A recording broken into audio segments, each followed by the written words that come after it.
എന്തെന്നാൽ സ്വന്തം നാട്ടിൽ ഞാൻ ജനിച്ച് വളർന്ന എൻ്റെ സ്വന്തം നാട്ടിൽ എൻ്റെ കുടുംബക്കാരെ, എൻ്റെ നാട്ടുകാരെ, എൻ്റെ അയൽക്കാരെ, ഏറ്റവും പ്രിയപ്പെട്ടവരെ കാണാൻ സാധിക്കുക, അവരുടെ മുൻപിൽ ഇങ്ങനെ നിൽക്കാൻ സാധിക്കുക എന്ന് പറയുന്നത് വലിയ അനുഗ്രഹമായിക്കൊണ്ട് കാണുകയാണ്. ആ രൂപത്തിലേക്ക് എന്നെ പ്രാപ്തിയാക്കിയ ജഗന്നിയന്താവായ സർവലോക രക്ഷിതാവായ അള്ളാഹുവിനെ സ്തുതിച്ചുകൊണ്ട് അൽഹംദുലില്ലാഹ്. കൂടെ ഏറ്റവും നല്ല, ഏറ്റവും മനോഹരമായ, ഏറ്റവും പോസിറ്റീവായ ഒരു രക്ഷാകർതൃത്വം നൽകിക്കൊണ്ട് എന്നെ വളർത്തി വലുതാക്കിയ എൻ്റെ ഉമ്മ, ഉപ്പ, സ്നേഹനിധിയായ എൻ്റെ ഉമ്മമ്മ, പ്രിയപ്പെട്ട ഇണ, മക്കൾ, മറ്റു കുടുംബാംഗങ്ങൾ എല്ലാവരെയും ഇവിടെ നിൽക്കുമ്പോൾ ഓർത്തു പോവാണ്. കാരണം ഒരാളെ കൊണ്ട് ഒറ്റയ്ക്ക് ഈ ഒരവസ്ഥയിലേക്ക് എത്താൻ സാധ്യമല്ല. തമ്പുരാൻ്റെ കടാക്ഷത്തോടൊപ്പം ഈ ഉമ്മാൻ്റെയും ഉപ്പാൻ്റെയും ഉമ്മമാൻ്റെയും പ്രിയപ്പെട്ട ഇണയുടെയും കുടുംബാംഗങ്ങളുടെയും എല്ലാവരുടെയും പ്രയത്നമാണ് അൽഹംദുലില്ലാഹ് ഇന്ന് സ്വന്തം നാട്ടിൽ നിങ്ങളുടെ കൂടെ ഇങ്ങനെ നിൽക്കത്തക്ക രൂപത്തിൽ എന്നെ വാർത്തെടുത്തത്. അൽഹംദുലില്ലാഹ് ഒരിക്കൽ കൂടി ആനന്ദം, ആ സന്തോഷം പഠിച്ചോനെ അറിയിക്കുകയാണ്. സത്യം പറഞ്ഞാൽ അമീറാണ് എന്നെ ക്ലാസ്സിന് ക്ഷണിച്ചത്. അമീർ എൻ്റെ അനിയത്തിയെ, കസിനെ കല്യാണം കഴിച്ചത് അമീറാണ്, നിങ്ങളെ മഹലിലുള്ള ആളാണ്. അപ്പോൾ ഈ മാസം എല്ലാ ദിവസവും മറ്റു പല പ്രോഗ്രാമുകളും ഏറ്റിട്ടുണ്ടായിരുന്നു. അമീർ പറഞ്ഞ ഡേറ്റിന് എനിക്ക് സമയം കൊടുക്കാൻ പറ്റിയിട്ടില്ല. പക്ഷേ ചമ്പക്കുത്താണ്, ഇടവണ്ണിയാണ് എന്ന് പറഞ്ഞപ്പോൾ ഒഴിവാക്കാൻ തോന്നിയില്ല. കുറച്ച് നേരം ഉമ്മാൻ്റെ അടുത്ത് വന്നിരിക്കുക, ഉമ്മമാൻ്റെ അടുത്ത് വന്നിരിക്കുക, ഉപ്പാൻ്റെ കൂടെ ഇരിക്കുക, നിങ്ങളെയൊക്കെ കാണാം എന്നുള്ളൊരു ആകാംക്ഷയിലായിരുന്നു ആ വരവ്. അൽഹംദുലില്ലാഹ് നമ്മുടെ ഈ കൂടിച്ചേരൽ അതിൻ്റെ എല്ലാ അർത്ഥത്തിലും ആഴത്തിലും പടച്ചോൻ നമ്മിൽ നിന്നും സ്വീകരിക്കുമാറാവട്ടെ. പ്രിയപ്പെട്ടവരെ, നമുക്ക് ഒരു പ്രാർത്ഥന ഗാനത്തോടു കൂടി തുടങ്ങാം. ആലം ദയാലുവായി ദാക്ഷിണ്യശാലിയായി വാഴുന്നോരീശ്വരൻ തിരുനാമത്തിൽ നിഖില ലോകങ്ങൾക്കും ഏകരക്ഷകനാകും അഖിലേശ്വരനല്ലയോ സകല സ്തുതിയും. പരമകാരുണ്യവാൻ കരുണാനിധിയേ, വിധി പറയും ദിവസത്തിൻ ഏകാധിപനേ, നിയതമാരാധിപ്പൂ ഞങ്ങളങ്ങയെ മാത്രം, സതതം സഹായമർപ്പിപ്പതും തിരുമുൻപിൽ. നയിക്കണം ഞങ്ങളെ നേരായ മാർഗത്തിൽ, നിന്നനുഗ്രഹപാത്രമായോർ തന്മാർഗത്തിൽ. അങ്ങയാൽ കോപിക്കപ്പെട്ടോരുടെ വഴിയല്ല, സന്മാർഗഭ്രഷ്ടരുതൻ വഴിയിലുമല്ല.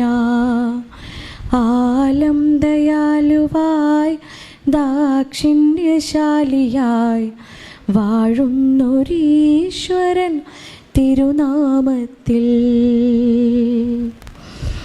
പ്രിയപ്പെട്ട കുടുംബാംഗങ്ങളെ, ഞാനടക്കം നമ്മൾ ഓരോരുത്തരും നമ്മുടെയൊക്കെ ഇടങ്ങളിൽ നിന്നും, നമ്മുടെയൊക്കെ വീടുകളിൽ നിന്നും പരിശുദ്ധ ഖുർആനിൽ മസ്കൻ എന്ന് പേരിട്ട് വിളിച്ച ആ സമാധാന കൂട്ടിൽ നിന്നും ഇവിടെ ഇങ്ങനെ വന്ന് ഒത്തുകൂടിയിരിക്കുകയാണ്.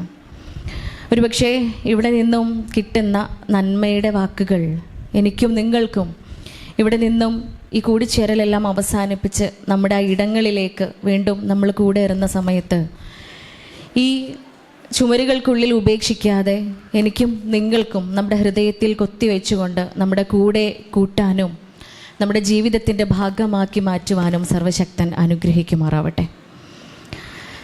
ജനന മരണങ്ങൾക്കിടയിലുള്ള കുഞ്ഞു ജീവിതമാണ് നമുക്കൊക്കെ പടച്ചോൻ തന്നിട്ടുള്ളത്. കുല്ലു നഫ്സിൻ ദാഇഖത്തുൽ മൗത്ത് എന്നാണ് പരിശുദ്ധ ഖുർആൻ നമ്മെ പഠിപ്പിക്കുന്നത്. എല്ലാവരും അത് രുചിക്കും, നമുക്കറിയാം ഞാനും നിങ്ങളൊക്കെ ഒരിക്കൽ ആ മരണത്തെ രുചിക്കുക തന്നെ ചെയ്യുമെന്നാണ് പരിശുദ്ധ ഖുർആൻ നമ്മെ ഓർമ്മിപ്പിക്കുന്നത്. സത്യം പറഞ്ഞാൽ എത്ര മനോഹരമായ വാക്കാണെന്നറിയോ അത്, അല്ലേ? രുചിക്കുക എന്നാണ് പറയുന്നത്. നമുക്കറിയാം രുചി, എത്ര തരം രുചിയുണ്ട്?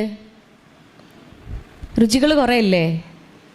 നിങ്ങളൊന്നും മിണ്ടാണ്ടിരിക്കുമ്പോൾ എനിക്ക് രസമില്ല കേട്ടോ. ഒന്നാമത്തെ കാര്യം, ഒറ്റയ്ക്ക് ഇങ്ങനെ പ്രസംഗിക്കുക എന്നുള്ളത് എനിക്ക് അറിയാത്തൊരു കാര്യമാണ്.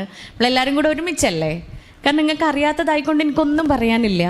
നിങ്ങളെയൊക്കെ പോലെ തന്നെയുള്ള സാധാരണ ഒരു പെണ്ണ് തന്നെയാണ്. നിങ്ങൾക്കൊക്കെ അറിയാം ഞാൻ ആരാണ് എന്നുള്ളത്. ഉമ്മയാണ്, മരുമോളാണ്, ഭാര്യയാണ്, മകളാണ്, പെങ്ങളാണ്, ഇങ്ങനെയൊക്കെ ജീവിതത്തിൽ കുറേ വേഷങ്ങൾ ഇങ്ങനെ ചെയ്തുകൊണ്ടിരിക്കുന്ന ഒരാൾ തന്നെയാണ്. നിങ്ങളൊക്കെ ഇവിടെ അമ്മായിമാർ, മൂത്തമ്മമാർ, മൂത്തച്ഛിമാർ, ഇളച്ചിമാരൊക്കെ ഉണ്ടാവുമല്ലോ. അപ്പം നമ്മൾ ഒരേ സമയം ജീവിതത്തിൽ കുറേ വേഷങ്ങൾ ഇങ്ങനെ അഭിനയിച്ചു കൊണ്ടിരിക്കുകയാണ്. പക്ഷെ ഒരു പ്രത്യേകത എന്താ ഉള്ളത്? ഞാൻ അഭിനയിച്ചു കൊണ്ടിരിക്കുന്ന ഓരോ വേഷങ്ങളിലും മികച്ചവളാവാൻ സാധിക്കണമേ എന്ന് നമ്മൾ ആഗ്രഹിക്കാറുണ്ട്, അല്ലേ? ആഗ്രഹിക്കുക മാത്രമല്ല, നമ്മൾ പ്രാർത്ഥിക്കുകയും ചെയ്യും, അതിനു വേണ്ടിയിട്ട് പ്രയത്നിക്കുകയും ചെയ്യും. അപ്പോൾ നിങ്ങൾക്കറിയാത്തതായിക്കൊണ്ടൊന്നും എനിക്കറിയില്ല. നിങ്ങളെപ്പോലെ ഭാര്യയായും മകളായും ഉമ്മയായും മരുമകളായും ഒക്കെ ഇങ്ങനെ ജീവിക്കുന്ന ഒരാൾ തന്നെയാണ്. അപ്പോൾ നമുക്ക് ഒരുമിച്ച് ഇങ്ങനെ പറയാം, അല്ലേ? അപ്പോൾ രുചി നമുക്കറിയാം, പലതരത്തിലുള്ള രുചികളുണ്ട്. പ്രധാനമായും കയ്പ്പ്, മധുരം, ഇതിൻ്റെ പ്രൊഡക്റ്റാണ് ബാക്കി എല്ലാ രുചികളും. അപ്പോൾ ഈ കയ്പ്പും മധുരവും രണ്ട് രുചികൾ, ഈ രണ്ട് രുചിയുമാണ് മരണം കൊണ്ടും നമ്മൾ അനുഭവിക്കാൻ പോകുന്നത് എന്ന മനോഹരമായ ഒരു അർത്ഥമാണ് അതിൻ്റെ പിറകിലുള്ളത്. അപ്പോൾ ഞാനാണ് തീരുമാനിക്കുക, എൻ്റെ മരണം അത് മധുരമാകേണ്ടതുണ്ടോ അതോ എൻ്റെ മരണം അത് കയ്പ്പ് രുചി പകരുന്നതാവേണ്ടതുണ്ടോ എന്ന് ഞാൻ മാത്രം തീരുമാനിക്കേണ്ട ഒന്നാണ്.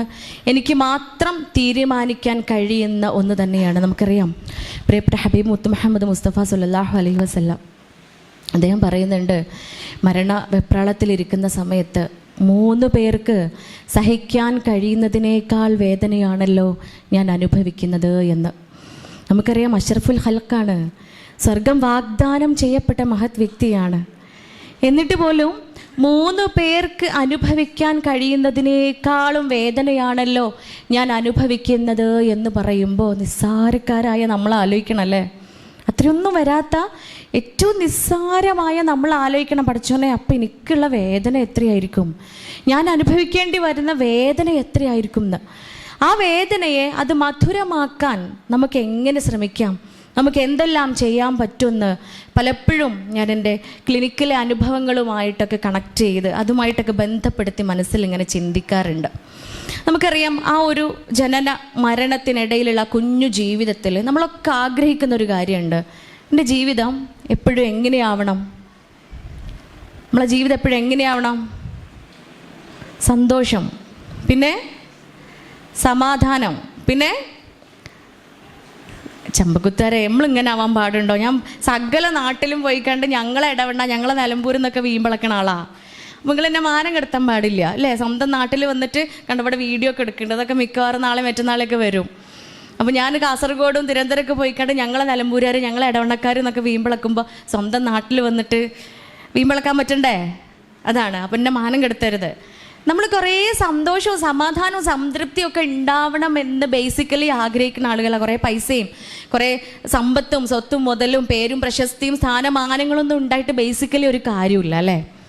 എത്ര വലിയ വീട് ഉണ്ടായിട്ടും കാര്യമല്ല, ഇഷ്ടംപോലെ പറമ്പും പത്രാസും ഉണ്ടായിട്ടും കാര്യമല്ല, പേരും പ്രശസ്തിയും ഉണ്ടായിട്ടും കാര്യമില്ല. എവിടെ പോകുമ്പോഴും നമ്മളെല്ലാവരും തിരിച്ചറിയുക, നമ്മളിങ്ങനെ വിളിച്ചാൽ ഇന്ന ആളാണല്ലേ എന്ന് പറയുക.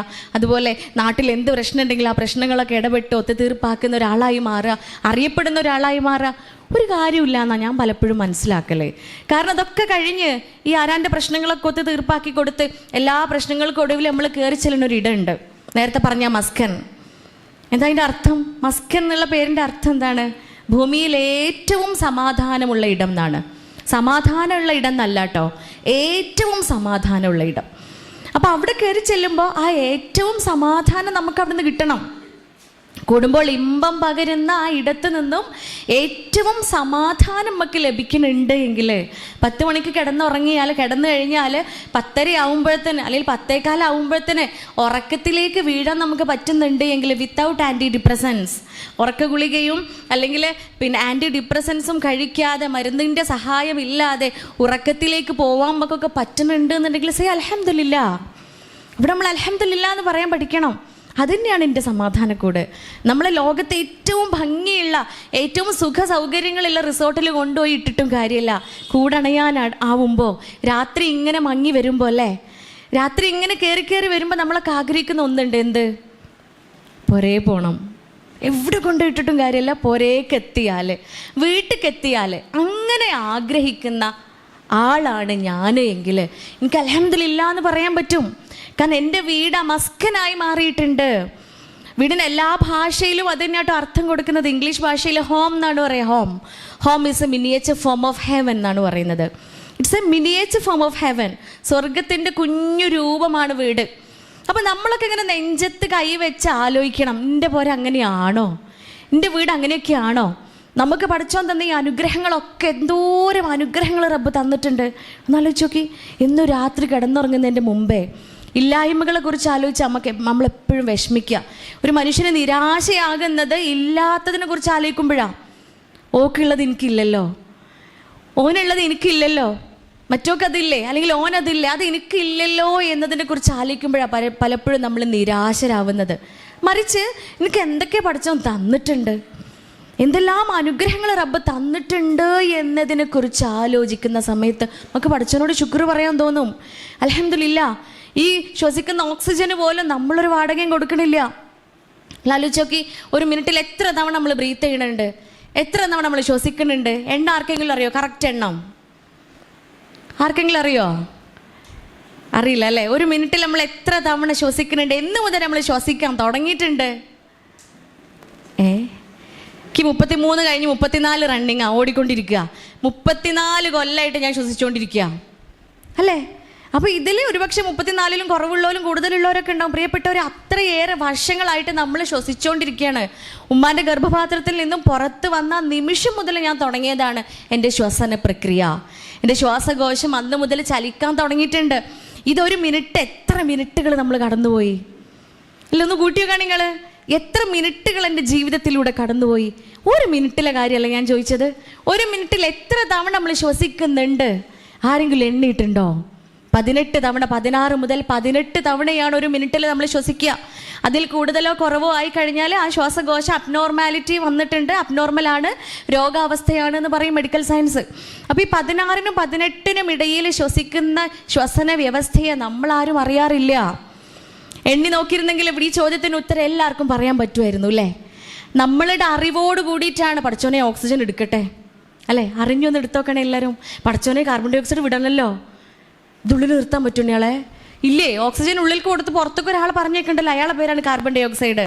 ഈ ഓക്സിജൻ ഉള്ളിലേക്ക് കൊണ്ടുപോയിട്ടേ ഓക്സിജന് ഓരോ രക്തകോശങ്ങളും എടുത്ത് ശരീരത്തിൻ്റെ ഓരോ ഭാഗങ്ങളിലും എത്തിക്കണം.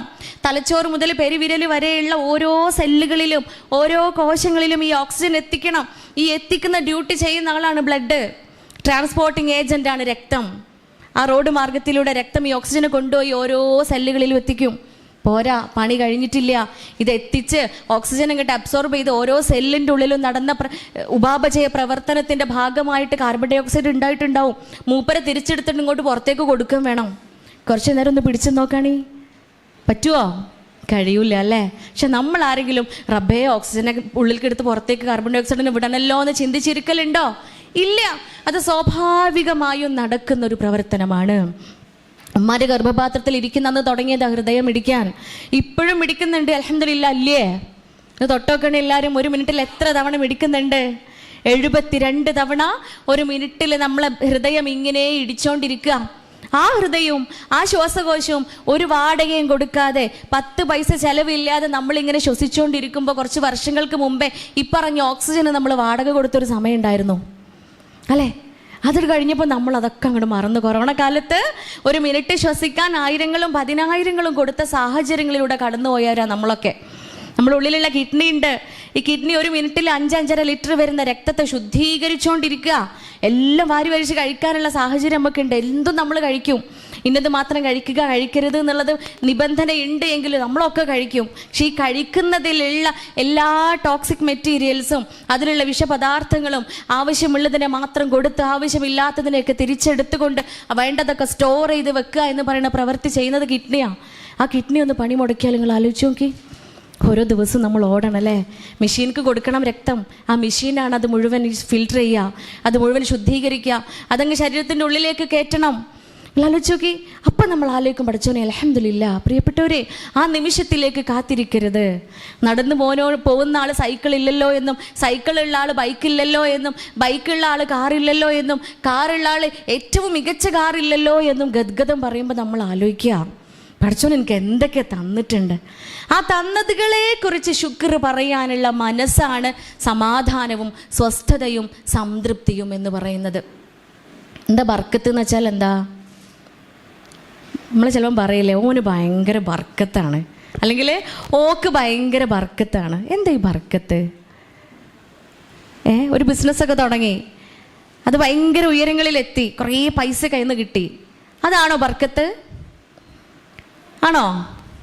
പലപ്പോഴും ഞാനൊക്കെ പണ്ട് മനസ്സിലാക്കിയ ബർക്കത്ത് അതന്നെ ഇരുന്നിട്ടാ. ഒരു കച്ചവടമൊക്കെ തുടങ്ങി, അല്ലെങ്കിൽ നമ്മളൊരു ജോലിയൊക്കെ കിട്ടി, ആ ജോലിയിൽ ഭയങ്കര സാലറി ഒക്കെ കിട്ടി, നല്ല പൈസയൊക്കെ ഉണ്ടാക്കുക, അതായിരിക്കും ബർക്കത്ത് എന്നുള്ളൊരു ചിന്ത ഉണ്ടായിരുന്നു. പിന്നെ ഇങ്ങനെ ഓരോ മനുഷ്യന്മാരൊക്കെ കണ്ടു തുടങ്ങിയപ്പോഴേ, കുറേ വായിക്കാനൊക്കെ തുടങ്ങിയപ്പോൾ മനസ്സിലായി, പഠിച്ചോനെ ഇതൊന്നും അല്ല ബർക്കത്ത്. ഒരാൾക്ക് ചിലപ്പോൾ ഒരു ദിവസം 1 ലക്ഷം കിട്ടുന്നുണ്ടാവും, പക്ഷെ ആ ലക്ഷം കൊണ്ട് അയാൾക്ക് എവിടെ എത്തണില്ല എന്ന് വിചാരിക്കുക, ഒന്നിനും തികയണില്ല. ആ 1 ലക്ഷം കൊണ്ട് അയാൾക്ക് ഒന്നിനും തികയണില്ല. തൊട്ടപ്പുറത്തുള്ള ആൾക്ക് ഒരു ദിവസം 500 റുപ്യ കിട്ടണുള്ളൂ. ഈ 500 കൊണ്ട് എല്ലാം കഴിഞ്ഞിട്ടും 50 റുപ്യ ബാക്കിയാണ്. ഈ 500 കൊണ്ട് എല്ലാം കഴിഞ്ഞിട്ടും ബാക്കി 50 രൂപ ബാക്കിയാണ് എങ്കിൽ ഇവിടെ ആരാ ബർക്കത്തുള്ള ആള്? ഈ 500 ആളല്ലേ? ഈ 500 ആൾ അനുഭവിക്കുന്ന ഒരു സുഖം ഉണ്ടല്ലോ, അതിനെയാണ് നമ്മൾ ബർക്കത്ത് എന്ന് പറയാം. അപ്പോൾ ആ ബർക്കത്ത് ഉണ്ടാവാനും ആ സന്തോഷം, ആ സംതൃപ്തി ഉണ്ടാവാനോ നമ്മളൊക്കെ ആഗ്രഹിക്കുക. അത് നമ്മുടെ മസ്കനിനുള്ളിൽ ഉണ്ടാവണമെങ്കിൽ പ്രിയപ്പെട്ടവരെ നമ്മളൊക്കെ നന്നാവണം. ഈ നന്നാവുക എന്നുള്ള വാക്ക് പറയുമ്പോഴേ ഞാൻ ഏറ്റവും കൂടുതൽ ഒരു ദിവസം കേൾക്കണ വാക്ക് നന്നാവുക എന്നുള്ളതാണ്. കേൾക്കാനുള്ള കാരണം എന്താണെന്നറിയോ? രാവിലെ ഏകദേശം 10 മണിയാകുമ്പോൾ ക്ലിനിക്ക് തുടങ്ങും. ഏകദേശം 5-5:30 വരെയൊക്കെ ചില ദിവസങ്ങൾ ക്ലിനിക്ക് പോകും. ഈ 5:30 മണി വരെ ഞാൻ ഏറ്റവും കൂടുതൽ എൻ്റെ ക്ലിനിക്കിൽ കേൾക്കുന്നൊരു കാര്യമാണ്, ഡോക്ടറെ ഓളെ ഒന്ന് നന്നാക്കി തരുമോ എന്ന്. ഓളെ ഒന്ന് നന്നാക്കി തരുമോ? അതിൻ്റെ കൂടെ കേൾക്കണമെന്നാണ്, ഡോക്ടറെ ഓനെ ഒന്ന് നന്നാക്കി തരുമോ എന്ന്. പലപ്പോഴും വിചാരിക്കലുണ്ട്, ഈ ഓളെയും ഓനെയും നന്നാക്കാൻ ഇത് മിക്സിങ് ഫാനൊന്നും അല്ലല്ലോ, അല്ലേ? മിക്സിങ് ഫാനൊക്കെ ആണെങ്കിൽ നന്നാക്കാൻ എളുപ്പം. അത് എന്തിപ്പം എങ്ങനെ നന്നാക്കുക? എങ്ങനെയാണ് മനുഷ്യന്മാരെ നന്നാക്കുക? പക്ഷെ ഉണ്ടല്ലോ, ഈ നന്നാക്കാതെ നിവൃത്തിയുണ്ടോ? നന്നാകാതെ നമ്മളെ പോരയിലുള്ള എല്ലാവരും നന്നാവാതെ എവിടെ നമുക്ക് സ്വസ്ഥതയും സമാധാനവും കിട്ടുക? ഫാദർ ഓഫ് സൈക്കോളജി എന്നറിയപ്പെടുന്ന ഒരു മഹാനുണ്ട്, സിഗ്മണ്ട് ഫ്രോയിഡ് എന്നാണ് അദ്ദേഹത്തിൻ്റെ പേര്. അദ്ദേഹത്തിൻ്റെ ഒരു പഠന റിപ്പോർട്ട് ഇങ്ങനെയാണ്: ലോകത്ത് മനോവിഭ്രാന്തി അനുഭവിക്കുന്ന, മനപ്രയാസം അനുഭവിക്കുന്ന ആളുകളിൽ 70% ആളുകളുടെയും മനപ്രയാസങ്ങൾക്ക്, മനോവൈകല്യങ്ങൾക്ക്, മനസ്സിൻ്റെ ബുദ്ധിമുട്ടുകൾക്ക് കാരണം അവരുടെ ബന്ധങ്ങൾക്കുള്ളിൽ ഉണ്ടാവുന്ന ശിഥിലതയാണ് എന്ന്. ഓരൊക്കെ ബന്ധങ്ങളുണ്ടല്ലോ, മനുഷ്യന്മാരെന്ന് പറഞ്ഞാൽ ഇമോഷണൽ ആനിമൽസ് ആണ് ഹ്യൂമൻ ബീയിങ് എന്ന് പറയുന്നത്. ഇമോഷണൽ ആയതുകൊണ്ട് തന്നെ നമുക്ക് ഡിപ്പെൻഡ് ചെയ്തിട്ട് നിൽക്കാൻ പറ്റുള്ളൂ, ആശ്രിതരായിക്കൊണ്ട് മാത്രമേ നമുക്ക് ജീവിക്കാൻ പറ്റുള്ളൂ. അപ്പോൾ നമുക്ക് ബന്ധങ്ങളുണ്ടാവും. തീർച്ചയായിട്ടും ഒറ്റയ്ക്ക് മനുഷ്യൻ ഒരിക്കലും ജീവിക്കാൻ സാധ്യമല്ല, കഴിയൂല. അതുകൊണ്ട് തന്നെ ബന്ധങ്ങൾ നിർബന്ധമാണ്. ഈ ബന്ധങ്ങൾക്കുള്ളിൽ ശിഥിലത ഉണ്ടാവുന്നത് കൊണ്ടാണ്, വിള്ളലുകൾ ഉണ്ടാവുന്നത് കൊണ്ടാണ് 70% ആളുകൾക്കും ഇത്തരത്തിലുള്ള മനപ്രയാസം ഉണ്ടാവുന്നത് എന്ന് ശാസ്ത്രജ്ഞർ പറയുന്ന സമയത്ത് നമ്മുടെ പ്രിയപ്പെട്ട മുഖ്യമന്ത്രി പിണറായി വിജയൻ സാർ ഈ അടുത്തൊരു പത്രസമ്മേളനത്തിൽ പറഞ്ഞിട്ടുണ്ടായിരുന്നു, കേരളത്തിലെ 40% ആളുകളും മരുന്ന് കഴിക്കേണ്ട വിധം മനപ്രയാസം അനുഭവിക്കുന്നവരാണ് എന്ന്. സത്യമാണ്, മെഡിക്കൽ സയൻസ് പറയുന്ന കാര്യമാണത്. അതിന് കാരണം എന്താ? അതിന് കാരണം വീണ്ടും ബന്ധങ്ങൾക്കുള്ളിലുള്ള പ്രശ്നങ്ങളാന്ന് പറയുമ്പോൾ ഈ ബന്ധങ്ങളൊക്കെ അങ്ങോട്ട് നന്നാക്കിയാൽ പോരെ നമ്മൾ, അല്ലേ? ബന്ധങ്ങൾ നന്നാക്കണമെന്നുണ്ടെങ്കിൽ വീട്ടിലുള്ള മനുഷ്യന്മാരെയൊക്കെ നമ്മൾ നന്നാക്കണം, അല്ലേ? അപ്പോൾ നമുക്കൊന്ന് ആലോചിച്ച് നോക്കുക, ആരെപ്പം നമ്മൾ നന്നാക്കുക? കുറച്ച് നേരം നമുക്കൊന്ന് ചിന്തിച്ച് നോക്കാം. നമ്മളൊക്കെ വീട്ടിലേ നമുക്ക് ഏറ്റവും എളുപ്പത്തിൽ ഒരു പ്രയാസവും ഇല്ലാതെ, ഒരു ബുദ്ധിമുട്ടും ഇല്ലാതെ നന്നാക്കാൻ പറ്റിയ ഒരാളുണ്ട്. അതൊരു പക്ഷേ ഞാൻ കരുതിയ ആളാവില്ല, നിങ്ങൾ കരുതുക, ഡിപ്പെൻസ്. ഓരോ ആളുകൾ അനുസരിച്ച് അത് മാറും. നമുക്കൊന്ന് കുറച്ച് നേരം പോയി നോക്കുക ആരെ നന്നാക്കേണ്ടതെന്ന്. ചമ്പക്കുത്താരെ പോയി നോക്കല്ലേ? ഞാനും ഇറങ്ങാട്ടോ, നിങ്ങളൊക്കെ ഇറങ്ങല്ലേ? നമ്മളെല്ലാവരും ഇപ്പോൾ ഒരുമിച്ച് ഇവിടുന്ന് പോവുകയാണ്. എല്ലാവരും വീടുകളിലേക്ക് പോവുക. ഞാനിതാ എൻ്റെ വീട്ടിലെത്തി. ഇടവണ്ണക്കാൻ പോകണില്ല, ഇടക്കരയാണല്ലോ കുറേ കാലമായിട്ട്, അപ്പം അങ്ങോട്ട് തന്നെ പോവാം, അല്ലേ? അപ്പം ഞാൻ എൻ്റെ ഇടക്കര വീട്ടിൽ പോയി ഗേറ്റൊക്കെ തുറന്ന് വീടിൻ്റെ ഉള്ളിൽ കയറിയിട്ടാ. എല്ലാവരും കയറിയോ? എല്ലാവരും പെരേക്കോയോ? എൻ്റെ പിന്നാലെ പോരണ്ട, ഇടക്കരക്ക് പോരണ്ടട്ടാ. അവനാൻ്റെ പോരെ പോ, അയൽവക്കത്തേക്കും പോകണ്ട, അപ്പുറപ്പുറക്കൊന്നും പോകരുത്. ഓളെ പെര ഓൻ്റെ പെര നമ്മൾ നോക്കേ വേണ്ട. ഓളെ വീടോ ഓൻ്റെ വീടോ അതെന്തോ ആയിക്കോട്ടെ, നമ്മൾ അവനാൻ്റെ വീട്ടിലേക്ക് മാത്രം കയറുക. ഞാൻ എൻ്റെ പോരെയൊക്കെ കയറിയത്, അപ്പുറപ്പുറമൊക്കെ വീടുകളുണ്ട്, ഓരോന്നും വീട്ടിലേക്ക് ഞാൻ നോക്കിയിട്ടില്ല. ഞാൻ നേരെ എൻ്റെ ഇടയ്ക്കര വീട്ടിലേക്ക് കയറി. നിങ്ങൾ തൽക്കാലം നിങ്ങൾ അവനവൻ്റെ വീട്ടിലേക്ക് കയറുക കേട്ടോ. എല്ലാവരും കയറിയല്ലോ. കയറി ചെന്ന് നമ്മൾ അകത്തെത്തി. എല്ലാവരും എത്തിയില്ലേ? പുറത്തുള്ളവരൊക്കെ എത്തിക്കണാവല്ലേ? എത്തിക്കണം നമുക്ക് വിചാരിക്കാം. വഴിയിലൊന്നും എവിടെയും തടസ്സങ്ങളൊന്നും ഇല്ല, എല്ലാവരും വീട്ടിലെത്തിയിട്ടുണ്ട്. വീടിൻ്റെ അകത്ത് കയറി കഴിഞ്ഞ ഉടനെ നമ്മൾ ഇരിക്കുന്ന ഒരു സ്ഥലമുണ്ട് അല്ലേ? ചിലർ വേഗം അടുക്കളയിലേക്കും കയറി ചെല്ലാം. ഞാനൊക്കെ വേഗം അടുക്കളയൊക്കെ ചെല്ലാം. ആദ്യം സ്റ്റോർ റൂമിലൊക്കെ കയറി ഫ്രിഡ്ജൊന്ന് തുറന്നു നോക്കാനേ. അപ്പം എന്നെ പോലെ ഉള്ളവരൊക്കെ ചിലപ്പോൾ ആ റൂമിൽ എത്തിയിട്ടുണ്ടാവും. അപ്പോൾ വേഗം നമ്മൾ പോയി ഇരിക്കുന്ന ഒരു സ്ഥലമുണ്ട്. അവിടെ ഇരുന്നു. എല്ലാവരും ഇരുന്നോ? അതിൻ്റെ ആൾ ഇരുന്നില്ലേ? നമ്മൾ പുരയിലുള്ള എല്ലാവരും വിളിക്കുകയാണ് കേട്ടോ. എല്ലാവരും വിളിക്കുകയാണേ. ഞാൻ ഔഷാദിക്കാനെ വിളിച്ചു, ഉമ്മാനെ വിളിച്ചു, ഉപ്പാനെ വിളിച്ചു, മക്കൾ 3 വിളിച്ചു, പിന്നെ നാത്തുമാർ, ഇളച്ചി, മുത്തച്ചി, അങ്ങനെ എനിക്ക് ഞങ്ങളൊരു ജോയിൻറ്റ് ഫാമിലി കുറേ മനുഷ്യന്മാരുണ്ട്. 10, 13, 16, 17 ഒക്കെ ഉണ്ടെന്ന് തോന്നുന്നു. ഇവരൊക്കെ ഞാൻ വിളിച്ച്. നിങ്ങൾ വിളിച്ചാ? നൗഷാദ് വിളിക്കണ്ട, നൗഷാദ് ഞാൻ വിളിച്ചോളാം. നിങ്ങളെ പോരയിലുള്ള ആളുകളെയൊക്കെ വിളിക്കുക. എല്ലാവരും വിളിച്ച് കൂട്ടിയല്ലോ. അപ്പം എല്ലാവരും നമ്മളെ ചുറ്റുമുണ്ട്. നമ്മളിങ്ങനെ നോക്കുകയാണ്. ഈ കൂട്ടത്തിൽ എനിക്ക് ഏറ്റവും പെട്ടെന്ന് നന്നാക്കാൻ പറ്റിയ ഒരാളുണ്ട്. ഏറ്റവും എളുപ്പം എനിക്ക് നന്നാക്കാൻ പറ്റിയൊരു മനുഷ്യൻ ഈ കൂട്ടത്തിലുണ്ട്. എൻ്റെ മനസ്സിൽ ആ മനുഷ്യൻ വന്നിട്ടുണ്ട്. നിങ്ങളൊക്കെ മനസ്സിൽ വന്നോ? ആര്? നൗഷാദ്? അല്ല, ഞാൻ നന്നാക്കിക്കോളാം. നിങ്ങളെ പോരത്തെ കാര്യം മാത്രം ആലോചിച്ചാൽ മതി. ആരെ നന്നാക്കും? എല്ലാവരും പെണ്ണുങ്ങളെ നോക്കുക. ആണുങ്ങൾക്ക് കൊണ്ടിട്ടാ നന്നാക്കാനുള്ള ആളുകൾ. ഇപ്പോൾ പെണ്ണുങ്ങളെ മാത്രം ആരടി നന്നാക്കാന്ന് നോക്കാൻ ചോദിക്കണ്ട. എല്ലാവരും ആരെ നന്നാക്കും? നിങ്ങൾക്ക് ആളെ കിട്ടിയോ? ആരെ നമ്മൾ വേഗം നന്നാക്കുക? ആണുങ്ങളോട് ഉത്തരം പറഞ്ഞേ. ആരെ നന്നാക്കുക? ഉമ്മാനെ. തരക്കിടല്ലോ, അമ്മായിമാനെയാണല്ലോ. പൊന്നാരണ്ടേള അമ്മായിമാനെയൊക്കെ നന്നാക്കാൻ നിന്നാലേ നടക്കൂല, ഒരിക്കലും നടക്കൂല. കാരണം സാന്ദർഭോചിതമായിട്ട് പറയണേ, ക്ലിനിക്കിലെന്ന് മാത്രമല്ല നമ്മളെ കേരളത്തിൽ തന്നെ അമ്മായിമ്മമാരാരെങ്കിലും ആത്മഹത്യ ചെയ്തിട്ടുണ്ടോ? നിങ്ങൾ കേട്ടിട്ടുണ്ടോ? മരുമകളുടെ പീഡനം സഹിക്കാൻ വയ്യാതെ അമ്മായിമ്മ ആത്മഹത്യ ചെയ്തു. എൻ്റെ ക്ലിനിക്കൽ അനുഭവം എന്താണെന്ന് അറിയോ? ഒരു അമ്മായിമ്മ ഇതുവരെ മരുമകളുടെ പ്രയാസം സഹിക്കാൻ വയ്യാതെ കൗൺസിലിങ്ങിന് വന്നിട്ടില്ല. പക്ഷെ മരുക്കൾ വരാറുണ്ട് ഇല്ലേ? മരുമക്കൾ ഇഷ്ടം പോലെ വരും. അതെന്താ കാരണം? എന്താ? നമ്മളിത് എത്ര പറ്റിയതല്ലേ? ആര്? അമ്മായിമ്മേ. ഇതൊക്കെ കണ്ട് ശീലിച്ച് തീയിൽ കുരുത്തത് വെയിലത്ത് വാടുവോ? ഇല്ലല്ലോ. അപ്പം നമ്മൾ ആ വിഷയത്തിലൊക്കെ സമയമാകുമ്പോൾ എത്താം ഇൻഷാ അല്ലാ. അപ്പം ഇപ്പം നമ്മൾ ആരെയാ നന്നാക്കുക എന്നാ പറഞ്ഞേ? ചിലർ അമ്മായിമ്മ പറഞ്ഞിട്ടുണ്ട്, ചിലർ കേട്ടില്ല, സ്വന്തം നന്നാക്കാന്ന്. അതന്നെ എല്ലാവരും അഭിപ്രായം പറയണേ. അല്ല, ചുറ്റുമുള്ളവരൊക്കെ അവിടെ നിന്നോട്ടെ, അത് ഞാൻ എൻ്റെ കാര്യം നോക്കട്ടെ എന്നല്ലേ, ഞാനൊന്ന് നന്നായി നോക്കട്ടെ. അത് തന്നെയാണ് ഏറ്റവും നല്ല ഉത്തരം. ഇവിടെ ആണുങ്ങൾ അത് തന്നെ സെൽഫിന് ആൻസർ പറഞ്ഞുട്ടാ. അതല്ല ഏറ്റവും എളുപ്പം നമുക്ക് നന്നാക്കാൻ പറ്റിയത്. ഓളെയൊക്കെ നന്നാക്കണതിനേക്കാൾ എളുപ്പത്തിൽ നമുക്ക് നന്നാക്കാൻ പറ്റിയത് തന്നെയാണ് അല്ലേ? ഞാൻ നന്നായാൽ മതി, നൗഷാദ് നന്നായിക്കോളും. ഞാൻ നന്നായാൽ മതി, എൻ്റെ കുട്ടികൾ നന്നായിക്കോളും. ഞാൻ നന്നായാൽ മതി, എൻ്റെ ഉമ്മയും വാപ്പയും നന്നായിക്കോളും.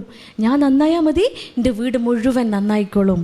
ഞാനൊരാൾ നന്നാവുകയേ വേണ്ടൂ, എൻ്റെ അയൽപക്കക്കാരും എൻ്റെ നാടും എൻ്റെ രാജ്യവും മുഴുവനായും നന്നായിക്കോളും. അപ്പം എൻ്റെ ആദ്യത്തെ ഡ്യൂട്ടി എന്താ? എന്നെ നന്നാക്കുക എന്നുള്ളതാ. അതുതന്നെയല്ലേ പരിശുദ്ധ ഖുർആൻ മനോഹരമായിട്ട് നമ്മളെ പഠിപ്പിക്കുന്നത്. നിങ്ങൾ നിങ്ങളെ സ്നേഹിക്കുന്നത് പോലെ അയൽക്കാരനെയും സ്നേഹിക്കുന്നത് വരെ. ആലോചിച്ച് നമ്മളെപ്പോഴും വായിക്കുന്നതാണ്, നമ്മളെപ്പോഴും പറയണതാണ്, എപ്പോഴും എഴുതി വെക്കുന്നതാണ്. അതിൻ്റെ ഒരു അർത്ഥം ഒന്ന് ആലോചിച്ചോക്കാണേ. ആദ്യം പറയണത് എന്താ? നിങ്ങൾ നിങ്ങളെ സ്നേഹിക്കുന്നത് പോലെ. അതിലേറ്റവും പ്രധാനപ്പെട്ട ഒരു കാര്യമായിട്ട് നമ്മൾ കാണാം, അയൽവക്കക്കാരനെ സ്നേഹിക്കണം അല്ലേ? അയൽവാസിയെ നമ്മൾ തീർച്ചയായിട്ടും സ്നേഹിക്കേണ്ടതുണ്ട്. പക്ഷെ അതിൻ്റെ മുമ്പൊരു സാധനം പറഞ്ഞു വെച്ചിട്ടുണ്ട്. എന്താ? നിങ്ങൾ നിങ്ങളെ സ്നേഹിക്കുന്നത് പോലെ. അപ്പം ആദ്യം നമ്മൾ അതാ എടുക്കേണ്ടത്. ഞാൻ എന്നെ സ്നേഹിക്കണം. ആദ്യം എന്നെ സ്നേഹിച്ചാലേ എനിക്ക് എന്നെ നന്നാക്കാൻ പറ്റുള്ളൂ. പറഞ്ഞതൊക്കെ ശരി. എങ്ങനെ പിന്നെ നന്നാവുക? എവിടുന്ന് ഇപ്പോൾ ഇത് തുടങ്ങുക? ഞാൻ എവിടുന്ന് തുടങ്ങണം? ഞാൻ എങ്ങനെ നന്നാകണം? അതും നമ്മളെ ഖുർആനിലുണ്ടേ. ഹുദയാണല്ലോ അല്ലേ? വഴികാട്ടിയാണ്. അൽഹുദയാണ്, വഴികാട്ടിയാണ്, നേർമാർഗം കാണിക്കുന്ന ഒന്നാണ്. അതുകൊണ്ട് തന്നെ അതിൻ്റെ ഉള്ളിൽ അതൊക്കെ ഉണ്ട്. അവിടെ നിന്ന് തന്നെ നമുക്ക് വീണ്ടും കേൾക്കാം എന്ത്? നിങ്ങൾ ഓരോരുത്തരും ഉത്തരവാദിത്തങ്ങൾ ഏൽപ്പിക്കപ്പെട്ടവരാണ്. ആ ഉത്തരവാദിത്തങ്ങളെക്കുറിച്ച് നിങ്ങൾ ഓരോരുത്തരും നാളെ ചോദ്യം ചെയ്യപ്പെടുക തന്നെ ചെയ്യുമെന്ന്. നമ്മളെ ഞാനുങ്ങളും നാളെ ചോദ്യം ചെയ്യപ്പെടുമല്ലോ. അപ്പം എന്തിനെ കുറിച്ചൊക്കെയാണ് ചോദ്യം ചെയ്യപ്പെടുക? എൻ്റെ ഉത്തരവാദിത്തങ്ങളെ കുറിച്ച്. എന്താ നമ്മൾ ഉത്തരവാദിത്തം? എന്താ നമ്മുടെ ഉത്തരവാദിത്തം? എന്താ? എൻ്റെ ജന്മം തന്നെ ഉത്തരവാദിത്തം. അപ്പം എൻ്റെ ജന്മം കൊണ്ട് എന്നിൽ ഏൽപ്പിക്കപ്പെട്ട ആ ഉത്തരവാദിത്തങ്ങളൊക്കെ ഞാൻ അങ്ങോട്ട് മനോഹരാക്കുമ്പോഴുണ്ടല്ലോ, ഇഹോ നന്നാവും, പരോ നന്നാവും. ഇഹലോകവും പരലോകവും മനോഹരമാകുന്ന ഒരവസ്ഥയിലേക്ക്, ആ സ്വസ്ഥതയും സമാധാനവും സന്തോഷവും സംതൃപ്തിയും ഒക്കെ അനുഭവിച്ച് ഈ ഭൂമിയിൽ ജീവിക്കാനും അതുപോലെ മരണപ്പെട്ട് പരലോക ജീവിതവും മനോഹരമാക്കാനും നമുക്ക് പറ്റുന്നതാണ് പരിശുദ്ധ ഖുർആൻ നമുക്ക് കാണിച്ചു തരുന്നത്, അല്ലേ? അതാ നേരത്തെ പറഞ്ഞത്, ക്ലിനിക്കിലെ അനുഭവങ്ങൾ അങ്ങനെയാ. പൈസയും പത്രാസും പവറും ഒക്കെ ഉള്ള ആളുകളൊക്കെ വരും.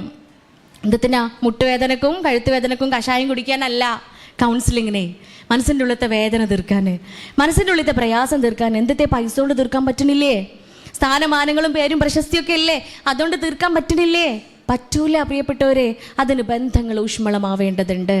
അതിന് ബന്ധങ്ങൾക്കുള്ളിൽ വിള്ളലുകൾ ഇല്ലാത്ത അവസ്ഥയിലേക്ക് നമ്മൾ എത്തേണ്ടതുണ്ട്. അവിടെ വീണ്ടും ഞാൻ എൻ്റെ ബാധ്യതകളിലേക്ക് വരുമ്പോൾ, എൻ്റെ ജന്മം കൊണ്ട് പടച്ചോൻ എനിക്ക് നൽകിയ ഏറ്റവും വലിയ ബാധ്യത, എന്നെ മുസ്ലിമയായിക്കൊണ്ട് പടച്ചോൻ ജനിപ്പിച്ചു.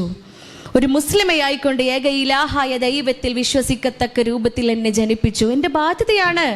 ഞാൻ അതിൽ കലർപ്പുകൾ ചേർക്കാൻ പാടില്ല, അതിൽ കൂട്ടിച്ചേർക്കലുകൾ വരുത്താൻ പാടില്ല. തൗഹീദ് ഉൾക്കൊണ്ടുകൊണ്ട് ജീവിക്കുക എന്ന് പറയുന്നത് എൻ്റെ ഒന്നാമത്തെ ബാധ്യതയാണ്. എങ്കിൽ അതേ ജന്മം കൊണ്ട് ഞാൻ ഒരിക്കൽ കൂടി ബാധ്യതയിലേക്ക് എത്തുകയാണ്. മകളായി ജനിച്ച ഞാൻ, അല്ലേ? നമ്മളൊക്കെ ജനിച്ചത്, ആദ്യമായിട്ട് ജനിച്ചത് എങ്ങനെയാ? മകളായിട്ടല്ലേ? നമ്മൾ പെണ്ണുങ്ങൾ മകളായിട്ട് ജനിച്ചു, ഓരോ ആണുങ്ങളോ മകനായിട്ട് ജനിച്ചു. മകളായി ജനിച്ച എനിക്ക്, മകനായി ജനിച്ച നിങ്ങൾക്ക് നമ്മുടെ ആദ്യത്തെ ബാധ്യത എന്താ പ്രിയപ്പെട്ടവരെ? എൻ്റെ ജീവിതത്തിൽ നന്നാവാണല്ലോ അല്ലേ നമുക്ക് വേണ്ടത്. ഞാൻ നന്നാവണം. നമ്മൾ ആദ്യമേ പറഞ്ഞു വെച്ച വാക്ക് എന്താണ്? നന്നാവുക. അപ്പം എൻ്റെ ജീവിതത്തിൽ ഏറ്റവും നന്നായ മകളായി തീരണം. എൻ്റെ ജീവിതത്തിലെ ഏറ്റവും മികച്ച മകളായി തീരുക എന്നതാണ് എൻ്റെ ആദ്യത്തെ ഉത്തരവാദിത്തം. പഠിച്ചോൻ ആദ്യം എന്നോട് ചോദ്യം ചെയ്യപ്പെടുക എന്തിനെ കുറിച്ചാ? നീ നല്ലൊരു മകളായിരുന്നോ? എൻ്റെ ഉമ്മാൻ്റെ ഉപ്പാൻ്റെ മകളായി ജനിച്ചില്ലേ, ഇല്ലേ? എൻ്റെ ഉമ്മാൻ്റെ ഉപ്പാൻ്റെ മകളായിരുന്നില്ലേ, മകനായിരുന്നില്ലേ? എന്നിട്ട് ഓരോടുള്ള ഉത്തരവാദിത്തങ്ങളൊക്കെ ഈ ചെയ്തോ? നീ നല്ല മകളായിരുന്നോ? നിങ്ങൾ ആലോചിച്ചോക്കി, എത്ര പ്രാധാന്യമുള്ളൊരു വിഷയമാണെന്നറിയോ? പരിശുദ്ധ ഖുർആനിൽ ആരാധനാ കർമ്മങ്ങളോടൊപ്പം, പടച്ചോനോടുള്ള ആരാധനാ കർമ്മങ്ങളോടൊപ്പം കൂട്ടിച്ചേർത്തിട്ടാ മാതാപിതാക്കളോടുള്ള ബാധ്യതകളെ കുറിച്ച് പറയുന്നത്. നിങ്ങൾ അള്ളാഹുവിനെ മാത്രം ആരാധിക്കുക, അവനോട് മറ്റൊന്നിനെയും പങ്കു ചേർക്കാതിരിക്കുക, മാതാപിതാക്കളോട് ഏറ്റവും മാന്യമായി പെരുമാറുക. പടച്ചോനെ ആരാധിക്കണം, നമുക്കറിയാം. മറ്റൊന്നിനെയും പങ്കു ചേർക്കാൻ പാടില്ല, ശിർക്ക് ചെയ്യാൻ പാടില്ല. നമുക്ക് വ്യക്തമായ ധാരണ ഉള്ളിലുണ്ട്. ആ പടച്ചോനോട് ചേർത്ത് വെച്ചേക്ക ആരെ? ഉമ്മാനെയും വാപ്പാനെയും. ആ റബ്ബിനോട് ചേർത്ത് അങ്ങോട്ട് വെച്ചേക്കാണ് ഉമ്മാനെയും വാപ്പാനെയും. ആ ഉമ്മയോടും ഉപ്പയോടും നീ മാന്യമായി പെരുമാറുക. കഴിഞ്ഞിട്ടില്ല, വീണ്ടും പറയുന്നുണ്ട്, നിന്നരികിൽ വെച്ച് അവരിൽ ഒരാളോ 2 പേരുമോ വാർദ്ധക്യം എത്തുകയാണ് എങ്കിൽ, അവരിൽ ഒരാളോ അതോ 2 ആളുമോ പ്രായമാവുകയാണ് എങ്കിൽ നീ അവരോട് ചേ എന്നൊരു വാക്ക് പോലും പറയരുത് എന്ന് പറയുമ്പോൾ പ്രിയപ്പെട്ടവരെ നമ്മൾ ആലോചിക്കണം, ഉമ്മാൻ്റെ ഉപ്പാൻ്റെ സ്ഥാനം എവിടെയാണ് എന്ന്, അവരുടെ സ്ഥാനം എവിടെയാണെന്ന് നമ്മൾ ചിന്തിക്കേണ്ടതുണ്ട്. മരുഭൂമി മുഴുവൻ തോളിലേറ്റി കൊണ്ടുപോകും അമ്മാനെ, അല്ലേ? സഹാബി മരുഭൂമി മുഴുവൻ ഇങ്ങനെ ഉമ്മയെ തോളിലേറ്റി അപ്പുറത്തെത്തി ഹബീബിൻ്റെ അടുത്ത് ചെന്നിട്ട് സല്ലല്ലാഹു അലൈഹി വസല്ലമയെ അരികിലെത്തിട്ട് ചോദിക്കുന്നുണ്ട്, എൻ്റെ ഉമ്മാനെ ഈ മരുഭൂമി മുഴുവൻ ഞാൻ തോളിലേറ്റി കൊണ്ടുപോയി, ഉമ്മാക്ക് പ്രയാസം ഇല്ലാണ്ടിരിക്കാൻ, ഉമ്മ നടന്ന് തളരാതിരിക്കാൻ എൻ്റെ ഉമ്മാനോടുള്ള ബാധ്യത തീരുമോയെന്ന്. പ്രവാചകർ പറഞ്ഞ മറുപടി എന്താ? നമ്മളൊക്കെ ഓരോ നേരവും ഇങ്ങനെ ഓർക്കുന്ന വാക്കുകളാണല്ലേ. നിൻ്റെ ഉമ്മ നിന്നെ പ്രസവിക്കാൻ അനുഭവിച്ച വേദനയുടെ ഒരംശം പോലും പൂർത്തിയായിട്ടില്ല എന്ന്, ഒരംശം പോലും പൂർത്തിയായിട്ടില്ല എന്ന് പറയുമ്പോൾ നമ്മൾ ചിന്തിക്കണം പ്രിയപ്പെട്ടവരെ, എത്രയേറെ മഹത്തായ കാര്യമാണ് എന്നുള്ളത്. പ്രിയപ്പെട്ടവരെ, മാതാപിതാക്കൾ ഉമ്മയുടെ കാലിനടിയിലാണ് സ്വർഗമെന്ന് പറഞ്ഞു വെക്കുമ്പോൾ ഒരിക്കൽ എൻ്റെ ക്ലിനിക്കിലുണ്ടായ ഒരു അനുഭവമാണ് ഞാൻ മനസ്സിലിങ്ങനെ ഓർക്കുന്നത്. നമ്മുടെ തൊട്ടടുത്തുള്ള ഒരു നാട്ടിൽ നടന്ന ഒരു അനുഭവം. ആ ഉമ്മക്ക് 4 കുട്ടികളാണ്. ഈ മക്കളിൽ ചെറിയ കുട്ടിക്ക് 40 ദിവസമായ സമയത്ത് വാപ്പ മരണപ്പെടുകയാണ്. ഈ 4 കുട്ടികളെയും ഉമ്മ അപ്പുറം ഇപ്പുറമുള്ള വീടുകളിലൊക്കെ ജോലി ചെയ്ത് പണിയെടുത്ത് പൈസ ഉണ്ടാക്കി മക്കളെ വളർത്തി വലുതാക്കുകയാണ്. അൽഹംദുലില്ലാ, കുട്ടികളൊക്കെ വളർന്ന് വലിയ മക്കളായി. 3 ആൺകുട്ടികളും 1 പെൺകുട്ടിയാണ് ഉണ്ടായിരുന്നത്. 4 പേരും ഗവൺമെൻറ് ഉദ്യോഗസ്ഥരായി മാറുകയാണ്. അങ്ങനെ ഉമ്മക്ക് പ്രായമായി, വയസ്സായി, ഉമ്മക്ക് സ്വന്തം കാര്യങ്ങളൊന്നും ഒറ്റയ്ക്ക് ചെയ്യാൻ കഴിയാത്തൊരവസ്ഥ വരികയാണ്. അപ്പോൾ മക്കൾ 4 പേരും കൂടി ഇരുന്ന് ചർച്ചയായി, ഉമ്മാൻ ആര് നോക്കും? ഒറ്റയ്ക്ക് ചെയ്യാൻ പറ്റണില്ലല്ലോ, അപ്പം ഉമ്മാനൊരാൾ നോക്കണം. ആര് നോക്കും? ചർച്ചയ്ക്കൊടുവിൽ തീരുമാനമായി, ഓരോ മാസം ഓരോ വീട്ടിൽ നിൽക്കട്ടെ, ഓരോ മാസവും ഉമ്മ ഓരോ വീട്ടിൽ നിൽക്കട്ടെ എന്ന്. അങ്ങനെ മാസങ്ങൾ ഇങ്ങനെ കടന്നു പോവാണ്. 28-ാം തീയതി ആകുമ്പോൾ ഉമ്മ എന്ത് ചെയ്യും? മറ്റു സാധനങ്ങളൊക്കെ പെറുക്കിക്കൂട്ടി ഡ്രസ്സൊക്കെ എടുത്ത് കവറിലിട്ട് കാത്തിരിക്കും. അടുത്ത മോൻ്റെ മോളുടെ ഊഴം കാത്ത് ഉമ്മ വെയിറ്റ് ചെയ്യും. അങ്ങനെ 1-ാം തീയതി ആകുമ്പോൾ മോനോ മോളോ വരും, ഉമ്മനെ കൊണ്ടുപോകും, അടുത്ത വീട്ടിൽ നിൽക്കും. അവിടെ 28-ാം തീയതി ആകുമ്പോൾ വീണ്ടും ഉമ്മ കാത്തിരിക്കും, മകനോ മകളോ വരുമെന്ന് കാത്തിരിക്കും, ഒരുങ്ങി നിൽക്കും, അടുത്ത ആളുടെ കൂടെ പോവും. അങ്ങനെ ദിവസങ്ങൾ കഴിഞ്ഞു പോയി. ഒരു മാസം ഏതോ ഒരു മോൻ്റെ വീട്ടിൽ നിൽക്കുന്ന സമയത്ത് 28 കഴിഞ്ഞ് 29, 30 കഴിഞ്ഞ് 1-ാം തീയതി ആയിട്ടും മോളെ കാണാനില്ല. മോളുടെ ഊഴാണ്. മോള് വരാതിരുന്നപ്പോൾ ആങ്ങളെ വിളിച്ചു, എന്തേ വരുന്നില്ലേ, എമ്മാനെ കൊണ്ടോണ്ടേ എന്ന്. 1-ാം തീയതി മോള് വിളിച്ചിട്ട് പറഞ്ഞു, ഇല്ല, ഞാൻ ഈ മാസം എനിക്ക് കുറച്ച് സമയം വേണം, കുറച്ച് തിരക്കും കാര്യങ്ങളൊക്കെ ഉണ്ട്, ഒരാഴ്ച 1-2 ആഴ്ചൻ്റെ ഉള്ളിൽ ഞാൻ വരാമെന്ന് പറയാണ്. ഒരാഴ്ചയാണല്ലോ സമയം പറഞ്ഞത്. കറക്റ്റ് 7-ാമത്തെ ദിവസം, 5-ാമത്തെ ദിവസം മുതൽ ആങ്ങളെ വിളിക്കാൻ തുടങ്ങി. 7-ാമത്തെ ദിവസമായപ്പോൾ ഫോൺ അറ്റൻഡ് ചെയ്തു. 7-ാമത്തെ ദിവസം വീണ്ടും പറഞ്ഞു, ഉമ്മാനെ കൊണ്ടോണില്ലേ, വരുന്നില്ലേ എന്ന്. ഓള് പറഞ്ഞു, ഇല്ല, എനിക്കൊരു 5-6 ദിവസം കൂടെ സമയം തരണം. ആ 5-6-ാമത്തെ ദിവസമായപ്പോൾ വീണ്ടും മോനെ വിളിച്ചു, പെങ്ങളെ ഉമ്മാനെ കൊണ്ടോണില്ലേ എന്ന്. ഓള് പറഞ്ഞു, ഒറ്റ ദിവസം കൂടി ഒന്ന് ക്ഷമിക്കുക, എൻ്റെ ഉമ്മയല്ലേ, എനിക്കെന്താ 2 ദിവസം കൂടെ നോക്കാൻ പറ്റൂലേ എന്ന്. അങ്ങനെ ആ 2 ദിവസം കഴിഞ്ഞു. 2-ാമത്തെ ദിവസം മോന് വീണ്ടും വിളിക്കുകയാണ്. പെങ്ങളെ വിളിച്ചുകൊണ്ടിരിക്കുക, ഫോൺ അറ്റൻഡ് ചെയ്യണില്ല. അളിയനെ വിളിച്ചു, ഫോൺ അറ്റൻഡ് ചെയ്യണില്ല. മരുമക്കളെയൊക്കെ വിളിച്ചു, ആരും ഫോൺ അറ്റൻഡ് ചെയ്യണില്ല. മോന് ചെയ്തത് എന്താണെന്നറിയോ? ആ ഉമ്മയെ കട്ടിലോടെ എടുത്തിട്ട് തൊട്ടപ്പുറത്തെ വീട്ടിലാണ് പെങ്ങള് താമസിക്കുന്നത്, പെങ്ങളുടെ വീടിൻ്റെ മുമ്പിൽ കൊണ്ടുപോയി വെക്കുകയാണ് ഉമ്മാനെ. കട്ടിലോടെ പെങ്ങളെ വീടിൻ്റെ മുൻപിൽ, വാതിലിൻ്റെ മുമ്പിൽ ഉമ്മാനെ കൊണ്ടുപോയി വെക്കുക. വാതിൽ തുറക്കണില്ല, വീട്ടിൽ ആരുമില്ല. അയൽവക്കക്കാരൊക്കെ കൂടി, നാട്ടുകാരൊക്കെ കൂടി, പതിയെ ആ പ്രദേശത്തുള്ള എല്ലാ മനുഷ്യന്മാരും അവിടെ കൂടുകയാണ്. ചർച്ചയായി, സംസാരമായി. ഒടുവിൽ ആ നാട്ടിലെ പ്രദേശത്തെ പോലീസ് ഉദ്യോഗസ്ഥരും കൂടെ എത്തുകയാണ്. അവസാനം SI പറഞ്ഞു, ആരും കൊണ്ടുപോയി പ്രയാസപ്പെടേണ്ട, ഞാൻ കൊണ്ടുപോയിക്കോളാം ഉമ്മാനെ. ആ മുസ്ലിമായ ഒരു പോലീസ് ഉദ്യോഗസ്ഥൻ ഉമ്മയെ കൊണ്ടുപോയി, ആ ഉമ്മയെ വീട്ടിൽ കൊണ്ടുപോയി പരിചരിക്കുകയാണ്. പക്ഷെ കൂടുതലൊന്നും പരിചരിക്കേണ്ടി വന്നില്ല. ഒരാഴ്ച കൊണ്ട് ആ ഉമ്മ മരണപ്പെടുകയാണ്. പ്രിയപ്പെട്ടവർ, ഇത് ദൂരെയൊന്നും അല്ല കേട്ടോ, ചൈനയിലും അമേരിക്കയിലും ഒന്നും അല്ല, നമ്മളെ തൊട്ടപ്പുറത്തൊരു പ്രദേശമാണ്. ചായൻ്റെയും സമൂസേൻ്റെയും കൂടെ പോയാ സാധാരണ ക്ലാസ്സിൻ്റെ ഇടയിലേ ചായ ഇങ്ങനെ കൊടുത്തു തുടങ്ങുമ്പോൾ ബാക്കിലുള്ളവരൊക്കെ ശ്രദ്ധ ചായക്കെത്തും. തികയൂലെന്ന് ബേജാറായിട്ടൊന്നുമല്ല, എല്ലാവർക്കും കിട്ടും എന്നുള്ള കാര്യം ഉറപ്പല്ലേ. എന്നാലും സ്വാഭാവികമായും സഹജമായ ഒരു പ്രത്യേകതയാണത്.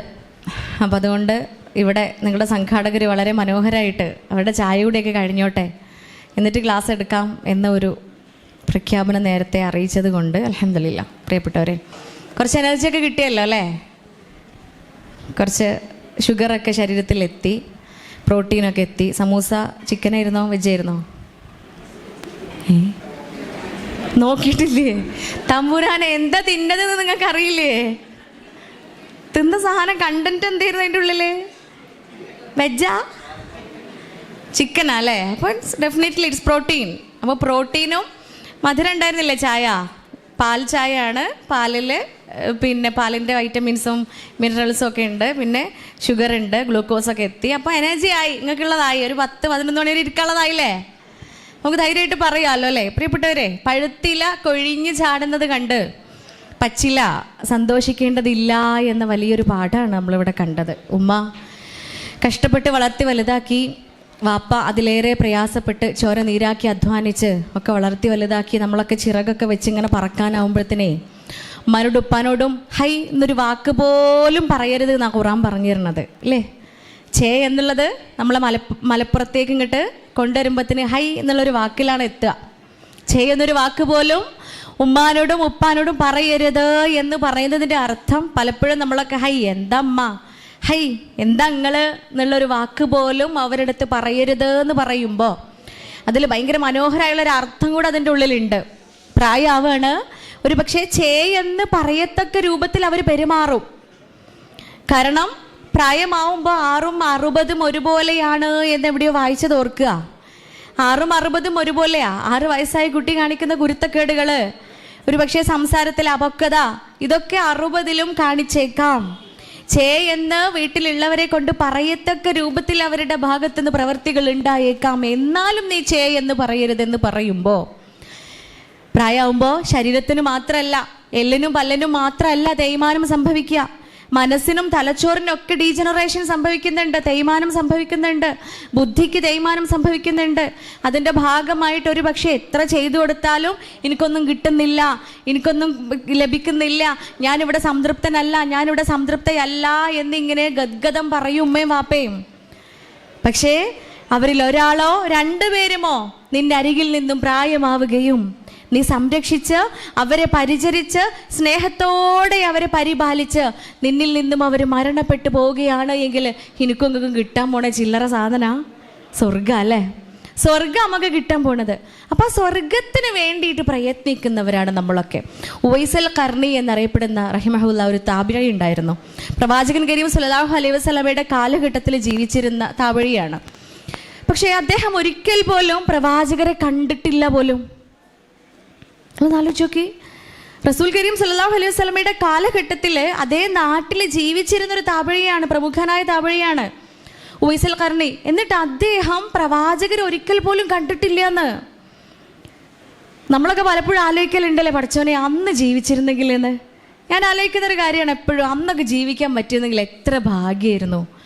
നമ്മളൊന്നും വേണ്ട, മക്കത്തൊന്ന് ജനിക്കാൻ പറ്റിയെങ്കിൽ, മക്കത്തും മദീനത്തൊക്കെ ജീവിക്കാൻ പറ്റിയിരുന്നെങ്കിൽ എന്നൊക്കെ എപ്പോഴും ആലോചിക്കലുണ്ട്. ഈ അടുത്ത് ഏപ്രിൽ മെയ് വെക്കേഷനിൽ ഉംറയ്ക്ക് പോകാനുള്ള ഭാഗ്യം ലഭിച്ചു, അൽഹംദുലില്ലാ. ആ സമയത്ത് ഹറമിൽ ഇങ്ങനെ ഇരിക്കുന്ന സമയത്ത് എൻ്റെ മനസ്സ് പോയ ഒരു ചിന്തയാണ്, ഇഷ്ടംപോലെ പ്രാവുകളുണ്ടാവും അവിടെ മുറ്റത്ത്, നിറയെ പ്രാക്കൾ. ഈ പ്രാവുകളിൽ ഒന്നായെങ്കിൽ എന്ന് വെറുതെ ഇങ്ങനെ മനസ്സിൽ ആഗ്രഹിക്കും. ഈ പ്രാവുകളിൽ ഒന്നാവാൻ സാധിച്ചിരുന്നുവെങ്കിൽ ഈ മിനാരങ്ങളൊക്കെ ഇങ്ങനെ തൊട്ട് തലോടി തഴുകി ബാങ്കലേക്ക് ഇങ്ങനെ കേട്ട് നടക്കായിരുന്നല്ലോ, പാറി നടക്കായിരുന്നല്ലോ എന്ന് ആലോചിച്ചു. ഈ പ്രാവുകളുടെ അതേപോലെ പൂച്ചകളുണ്ടാവും അവിടെ. അറബ്സിന് ജീവികളെ ഭയങ്കര ഇഷ്ടമാണല്ലോ, അവർ ഉപദ്രവിക്കൂല, ഭക്ഷണമൊക്കെ കൊടുത്ത് അവർ പുന്നാരിച്ച് കൊണ്ടു കിടക്കും. ഭൂമിയിലുള്ളവരോട് കാരുണ്യം കാണിച്ചാൽ ആകാശത്തുള്ളവൻ നിങ്ങളോടും കാരുണ്യം കാണിക്കുമെന്ന വചനമാണല്ലേ അവിടെ. അപ്പോൾ ആ പൂച്ചയാവാൻ പറ്റിയാലും മതിയായിരുന്നു, ഈ പരിസരത്ത് ഇങ്ങനെ ചുറ്റിപ്പറ്റി നിൽക്കാലോ എന്നൊക്കെ ആ സമയത്ത് ആഗ്രഹിച്ചിട്ടുണ്ട്. പണ്ട് എവിടെയോ നമ്മൾ എപ്പോഴും കേൾക്കുന്നൊരു പാട്ടില്ലേ, മക്കത്ത് പൂത്തൊരു ഈന്തമരത്തിലെ ഓരിലയായെങ്കിൽ, ഹക്കത്ത മുഹമ്മദ് നടകൊണ്ട വഴിയിലെ മൺതരിയായെങ്കിൽ, മുത്ത് ബിലാലിൻ്റെ ബാങ്കൊലി പരത്തണ കാറ്റലയായെങ്കിൽ, മുമ്പരാമമ്പിയ വന്നുള്ള നാട്ടിൽ ഞാൻ അന്നു പിറന്നെങ്കിൽ, അന്നു പിറന്നെങ്കിൽ. നമ്മുടെയൊക്കെ ആഗ്രഹമാണ് അന്ന് പിറക്കാൻ പറ്റിയെങ്കിൽ എന്ന്. പക്ഷെ അന്ന് പിറന്നിട്ട് പോലും ഉവൈസൽ ഖർണിക്ക് പടച്ചോന്റെ പ്രവാചകൻ കരീം സല്ലല്ലാഹു അലൈഹി വസല്ലമയെ ഒരിക്കൽ പോലും കാണാൻ പറ്റിയിട്ടില്ല, ആ തിരു സദസ്സിലൊന്ന് ചെല്ലാൻ പറ്റിയിട്ടില്ല. പക്ഷേ അള്ളാഹിൻ്റെ പ്രവാചകരെ തൻ്റെ അനുചരന്മാരെടുത്ത് അദ്ദേഹത്തെ പോയി കാണുവാനും സലാം പറയുവാനും പ്രവാചകർക്ക് വേണ്ടി പ്രാർത്ഥിക്കുവാനും പറഞ്ഞയക്കുമായിരുന്നു എന്ന്. എന്ത് അത്ഭുതം അപ്പം അവിടെ സംഭവിച്ചത്! എന്ത് പ്രാധാന്യമാണ് ആ വ്യക്തിക്ക് അവിടെ ഉള്ളത്! അതാണ് പ്രിയപ്പെട്ടവരെ നമ്മൾ ഓരോരുത്തരും ചിന്തിക്കേണ്ടത്. അദ്ദേഹത്തിൻ്റെ വീട്ടിലെ, അദ്ദേഹത്തിൻ്റെ പുരയിൽ പ്രായമായ ഉമ്മയും വാപ്പയും ഉണ്ടായിരുന്നു, വയസ്സായ ഉമ്മയും വാപ്പയും ഉണ്ടായിരുന്നു എന്ന്. ഈ ഉമ്മാനെയും വാപ്പാനെയും പരിചരിക്കുന്ന കാര്യത്തിൽ, അവരെ സംരക്ഷിക്കുന്ന കാര്യത്തിൽ അങ്ങേയറ്റം ജാഗ്രത കാണിച്ചിരുന്ന മനുഷ്യനായിരുന്നു അദ്ദേഹം. അതുകൊണ്ട് തന്നെ കുറച്ച് നേരം മാറി നിൽക്കുമ്പോൾ, പ്രവാചകരെ ദർശിക്കാൻ വേണ്ടി പോകുമ്പോൾ, ആ തിരുസദസ്സിൽ ഇരിക്കാൻ വേണ്ടി പോകുമ്പോൾ ഈ ഉമ്മാനെയും ഉപ്പാനെയും സംരക്ഷിക്കേണ്ട സമയം നഷ്ടപ്പെടും, അവർക്ക് കൊടുക്കേണ്ട പലതും നഷ്ടപ്പെടുമോ എന്ന് ഭയപ്പെട്ട് പ്രവാചകരെ കാണാനുള്ള ഭാഗ്യം പോലും ലഭിക്കാതിരുന്നതിന് പകരമായി കൊണ്ട് പടച്ചോൻ അനുഗ്രഹിച്ചു. സല്ലല്ലാഹു അലൈഹി വസല്ലമ സലാം പറഞ്ഞേക്കുക, തനിക്ക് വേണ്ടി പ്രാർത്ഥിക്കാൻ പറഞ്ഞേക്കുക എന്നൊക്കെ പറയുമ്പോൾ പ്രിയപ്പെട്ടവർ, അതിലും വലിയ അനുഗ്രഹം വേറെ എവിടുന്ന് കിട്ടാനുണ്ട്? വേറെ എന്താണ് കിട്ടാനുള്ളത്? അത്രയേറെ പ്രാധാന്യമുള്ളതാണ് ഉമ്മ ഉപ്പ എന്ന പാഠമാണ്. അബ്ദുല്ലാഹിബ്നു ഉവൈസ്, അദ്ദേഹം ഒരിക്കൽ ഉമ്മ രാത്രി ഉറങ്ങുന്ന നേരത്ത് ഉമ്മ വെള്ളം ചോദിച്ചു എന്ന്. ഉറക്കത്തിൻ്റെ ഇടയിൽ ഉമ്മ വെള്ളം ചോദിക്കുക, വെള്ളമൊക്കെ എടുത്ത് ഉമ്മാൻ്റെ അടുത്തെത്തിയപ്പോൾ ഉമ്മ ഉറങ്ങിപ്പോയിണ്. രാവിലെ വരെ കാത്തിരുന്നു, ഉമ്മ ഉണരുന്നത് വരെ കാത്തിരുന്നു ആ വെള്ളം കൊണ്ട്. ഉമ്മ എണീപ്പിക്കണ്ട, ഉറക്കത്തിലല്ലേ, ഉറക്കം പ്രയാസപ്പെടുത്തണ്ടെന്ന് വിചാരിച്ചിട്ട് ഉമ്മ ഉണരുന്നത് വരെ ഉമ്മയുടെ അരികിലിരുന്നു പോലും. ഈ ചരിത്രം വായിച്ച സമയത്താണ് എൻ്റെ ഒരു അനുഭവം ഞാൻ മനസ്സിലോർത്തത്. ഒരു പെൺകുട്ടി 3-4 വർഷമായിട്ട് ഇപ്പോഴും ക്ലിനിക്കിൽ കൗൺസിലിങ്ങിന് വന്നുകൊണ്ടിരിക്കുക. കാരണം എന്താണെന്നറിയോ? ഒരു ദിവസം രാവിലെ എക്സാമിന് പോകാൻ വേണ്ടിയിട്ട് ഇരുന്ന് പഠിക്കുകയാണ്. എക്സാമാണ് അന്ന്. രാവിലെ 4 മണിക്കോ 3 മണിക്കൊക്കെ എഴുന്നേറ്റിട്ടുണ്ട്. പഠിച്ചു കഴിഞ്ഞിട്ടില്ല. ആ തലേന്നുള്ള പഠിത്തത്തെക്കുറിച്ച് നമുക്കറിയാമല്ലോ. അത്രയും തീവ്രമായി നമ്മൾ പഠിച്ചുകൊണ്ടിരിക്കുന്ന സമയമാണ്. ഹാർഡ് വർക്ക് ചെയ്തുകൊണ്ടിരിക്കുക. ഓരോ ടോപ്പിക്കും ഇങ്ങനെ കവർ ചെയ്ത് പഠിച്ചിരിക്കുകയാണ്. ഒരു 5:30-6 മണിയൊക്കെ സമയത്ത് ഉമ്മ ഉറക്കത്തിൻ്റെ ഇടയിൽ ഉമ്മ മോളെ ഒരു ഗ്ലാസ് വെള്ളം താന്ന് പറഞ്ഞു. അവൾ പഠിക്കുകയാണ്, അവൾ തിരക്കിലാണ്. പഠിത്തത്തിൻ്റെ ഇടയിൽ അവൾ ഉമ്മ അപ്പം എടുത്തരട്ടോ എന്ന് പറഞ്ഞു. ആ പഠിത്തത്തിൻ്റെ ആ ഇടയിൽ അവൾ അതങ്ങ് മറന്നു പോവുകയും ചെയ്തു. ഉമ്മക്ക് വെള്ളം എടുത്ത് കൊടുക്കാൻ മറന്നു. അവൾ ഉമ്മയോട് യാത്രയൊക്കെ പറഞ്ഞ് ഇറങ്ങി പോവുകയാണ്. ഉമ്മ പോവാട്ടോ എന്നൊക്കെ പറഞ്ഞ് ചായ പോലും കുടിക്കാതെ എക്സാമിന് പോയി. PSC ടെസ്റ്റ് ആണെന്നാണ് ഞാൻ ഓർക്കുന്നത്. എക്സാമൊക്കെ കഴിഞ്ഞ് മടങ്ങി വരുമ്പോൾ വീട്ടിൽ നിറയെ ആൾക്കൂട്ടം. വീട്ടിലാകെ ആൾക്കാരാണ്. കയറി ചെന്ന് നോക്കുമ്പോൾ ഉമ്മ മരണപ്പെട്ടിട്ടുണ്ട്. ഉമ്മയുടെ അവസാന നിമിഷങ്ങളിൽ മരണവെപ്രാളത്തിൽ ഒരു പക്ഷേ ചോദിച്ചതായിരിക്കാം ഉമ്മ വെള്ളം. അവൾക്കത് കൊടുക്കാൻ പറ്റിയില്ല. കരുതിക്കൂട്ടി ഉമ്മയ്ക്ക് വെള്ളം കൊടുക്കാതിരുന്നതല്ല, ആ തിരക്കിൽ അവൾ വിട്ടുപോയതാണ്, മറന്നുപോയതാണ്. പ്രിയപ്പെട്ടവരെ, ഇത്തരത്തിലുള്ള അനുഭവങ്ങൾ ഒരു പക്ഷേ നമ്മുടെ ജീവിതത്തിൻ്റെ സ്വസ്ഥതയും സമാധാനവും സംതൃപ്തിയും ഒക്കെ കെടുത്തും. അതുകൊണ്ടാണ് പറയുന്നത്, ഉമ്മയോടും ഉപ്പയോടും ഏറ്റവും മാന്യമായി പെരുമാറുക. നിന്റെ സ്വർഗമാണ് അവർ രണ്ടുപേരും. ആ ഉമ്മയും ഉപ്പയുമാണ് നിന്റെ സ്വർഗം എന്ന് പറയുമ്പോൾ പ്രിയപ്പെട്ടവരെ, എന്നിലെ മകൾ എപ്പോഴാണ് മികച്ചവളാവുന്നത്? ഞാൻ എപ്പോഴാണ് ഏറ്റവും നല്ല മകളാവുന്നത്? ഞാൻ കാരണം. എൻ്റെ ഉമ്മയുടെയും ഉപ്പയുടെയും കണ്ണ് നിറയാൻ പാടില്ല. എൻ്റെ വാക്കുകൾ കാരണം, എൻ്റെ പ്രവൃത്തികൾ കാരണം, എൻ്റെ രീതികൾ കാരണം, എൻ്റെ പെരുമാറ്റം കാരണം, എൻ്റെ ഇടപെടലുകൾ കാരണം, എൻ്റെ ഒരു നോട്ടം കൊണ്ടുപോലും എൻ്റെ ഉമ്മയുടെയോ ഉപ്പയുടെയോ ഹൃദയം കലങ്ങുവാനോ അവരുടെ കണ്ണ് നനയുവാനോ പാടില്ല എന്ന നിർബന്ധ ബുദ്ധി എനിക്ക് ഉണ്ടാവണം. അപ്പം ഞാൻ നല്ലോളാവും. അപ്പം എന്നിലെ മകള് ഏറ്റവും മികച്ചവളാകും. എൻ്റെ ഉമ്മയും ഉപ്പയും എൻ്റെ ബാധ്യതയാണ്. എൻ്റെ ബാധ്യത കഴിഞ്ഞിട്ടേ മരുമോക്ക് ബാധ്യതയുള്ളൂ, അല്ലേ? എപ്പോഴും നമ്മളെ സൊസൈറ്റിയിൽ ഇന്നും ഭയങ്കര കോൺഫ്ലിക്റ്റ് ഉണ്ടാകുന്ന ചർച്ചാ വിഷയമാകുന്ന ഒരു ടോപ്പിക്കാ അത്. ഉമ്മാനെ മരുവോള് നോക്കോ മകള് നോക്കോ? ആരണ്ടേളെ നോക്കണ്ടേ? മകള് മാത്രമല്ല കേട്ടോ, അതൊരു പേരെടുത്ത് പറഞ്ഞല്ല, മകനും ഉണ്ട്. അതേ വയറ്റിന്ന് അതേ പ്രോസസ്സിൽ അതേ 23 ക്രോമസോമുമായിട്ട് അതേ ചോര സിരകളിലൂടെ ഒഴുകി അതേ വേദന സഹിച്ച് പ്രസവിച്ച് തന്നെയാണ് ആരെ? മകനെയും. ഉമ്മ ഉണ്ടാവുമ്പോൾ ഉമ്മാക്കും ഉപ്പാക്കും വെയ്യാതാവുമ്പോൾ മകനും മകൾക്കുമാണോ ആദ്യത്തെ ബാധ്യത? അത് മരുമോക്കാണോ മരുമോനാണോ? ചമ്പക്കുത്താർ അഭിപ്രായം എന്താ? അതെ, ഞാൻ ഇവിടുന്ന് പോകുമ്പോൾ ഒരു കുടുംബം കലക്കി പോയി എന്ന് തോന്നരുത് കേട്ടാ. ഞാൻ പറയുന്ന ഓരോ സന്ദർഭങ്ങളുമായിട്ട് നിങ്ങൾക്ക് എന്തെങ്കിലും യാദൃശ്ചികത തോന്നുന്നുണ്ട് എങ്കിൽ അതെന്നെ കുറിച്ചാണോ, അതിന്നെ കുറിച്ചാണോ, എൻ്റെ പോരത്തെ കാര്യമാണോ പറയണത് എന്ന് തോന്നുന്നുണ്ടെങ്കിൽ തികച്ചും യാദൃശ്ചികം മാത്രം. പൊന്നാരണ്ടല്ലേ ആവശ്യമാക്കാൻ കുട്ടികളോട് കാത്തിക്കുക, എനിക്കിവിടുന്ന് പോകണം, അല്ലേ? ഞാൻ പറഞ്ഞല്ലോ, പച്ചയായ അനുഭവങ്ങൾ മാത്രമേ പറയാനുള്ളൂ. 4-5 ക്ലിനിക്കുകളിൽ ഏകദേശം 8 വർഷങ്ങളായിട്ട് ഉണ്ടാവുന്ന അനുഭവങ്ങൾ, നമ്മളൊക്കെ പോലെയുള്ള പച്ചയായ മജ്ജയും മാംസവും ബുദ്ധിയും വിചാരങ്ങളും ഉള്ള മനുഷ്യന്മാരുടെ പ്രയാസങ്ങൾ.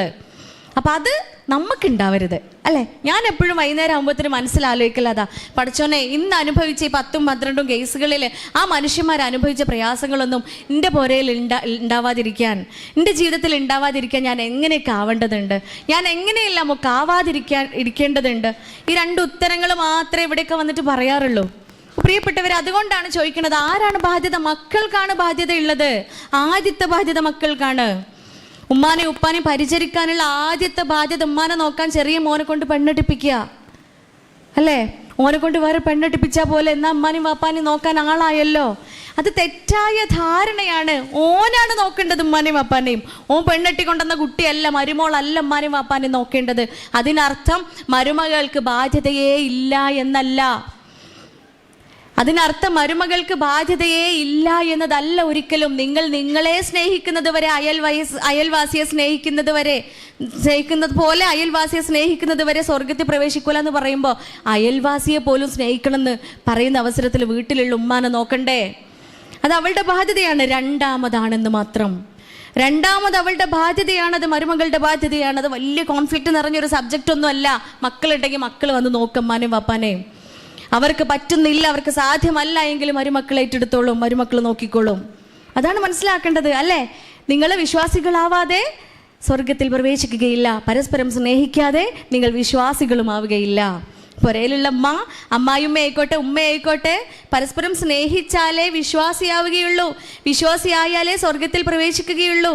പ്രിയപ്പെട്ടവരെ, ബാധ്യതകളെക്കുറിച്ചും കടമകളെക്കുറിച്ചും വീണ്ടും വീണ്ടും ഇങ്ങനെ പറഞ്ഞുകൊണ്ടിരിക്കുക. അപ്പം എൻ്റെ ജീവിതത്തിലെ ഏറ്റവും മികച്ച മകളാവേണ്ട ബാധ്യത എനിക്കുണ്ട്. എന്നോട് പഠിച്ചോ നാളെ ചോദിക്കും, നീ നല്ല മകളായിരുന്നോ? അതുകൊണ്ട് നന്നാവുന്നതിൻ്റെ ആദ്യ പടി ഇവിടെയാണ് പ്രിയപ്പെട്ടവരെ. ഞാൻ നല്ല മകളാവുക, ഞാൻ നല്ല മകനാവുക. ഒരു ഡോക്ടറുണ്ട്, സുഹൃത്താണ്, മൂപ്പരേ ഏകദേശം 4-5 ക്ലിനിക്കുകളിൽ പോകുന്നുണ്ട്. രാവിലെ 9 മണിയാകുമ്പോൾ ആദ്യത്തെ ക്ലിനിക്കിലെത്തും.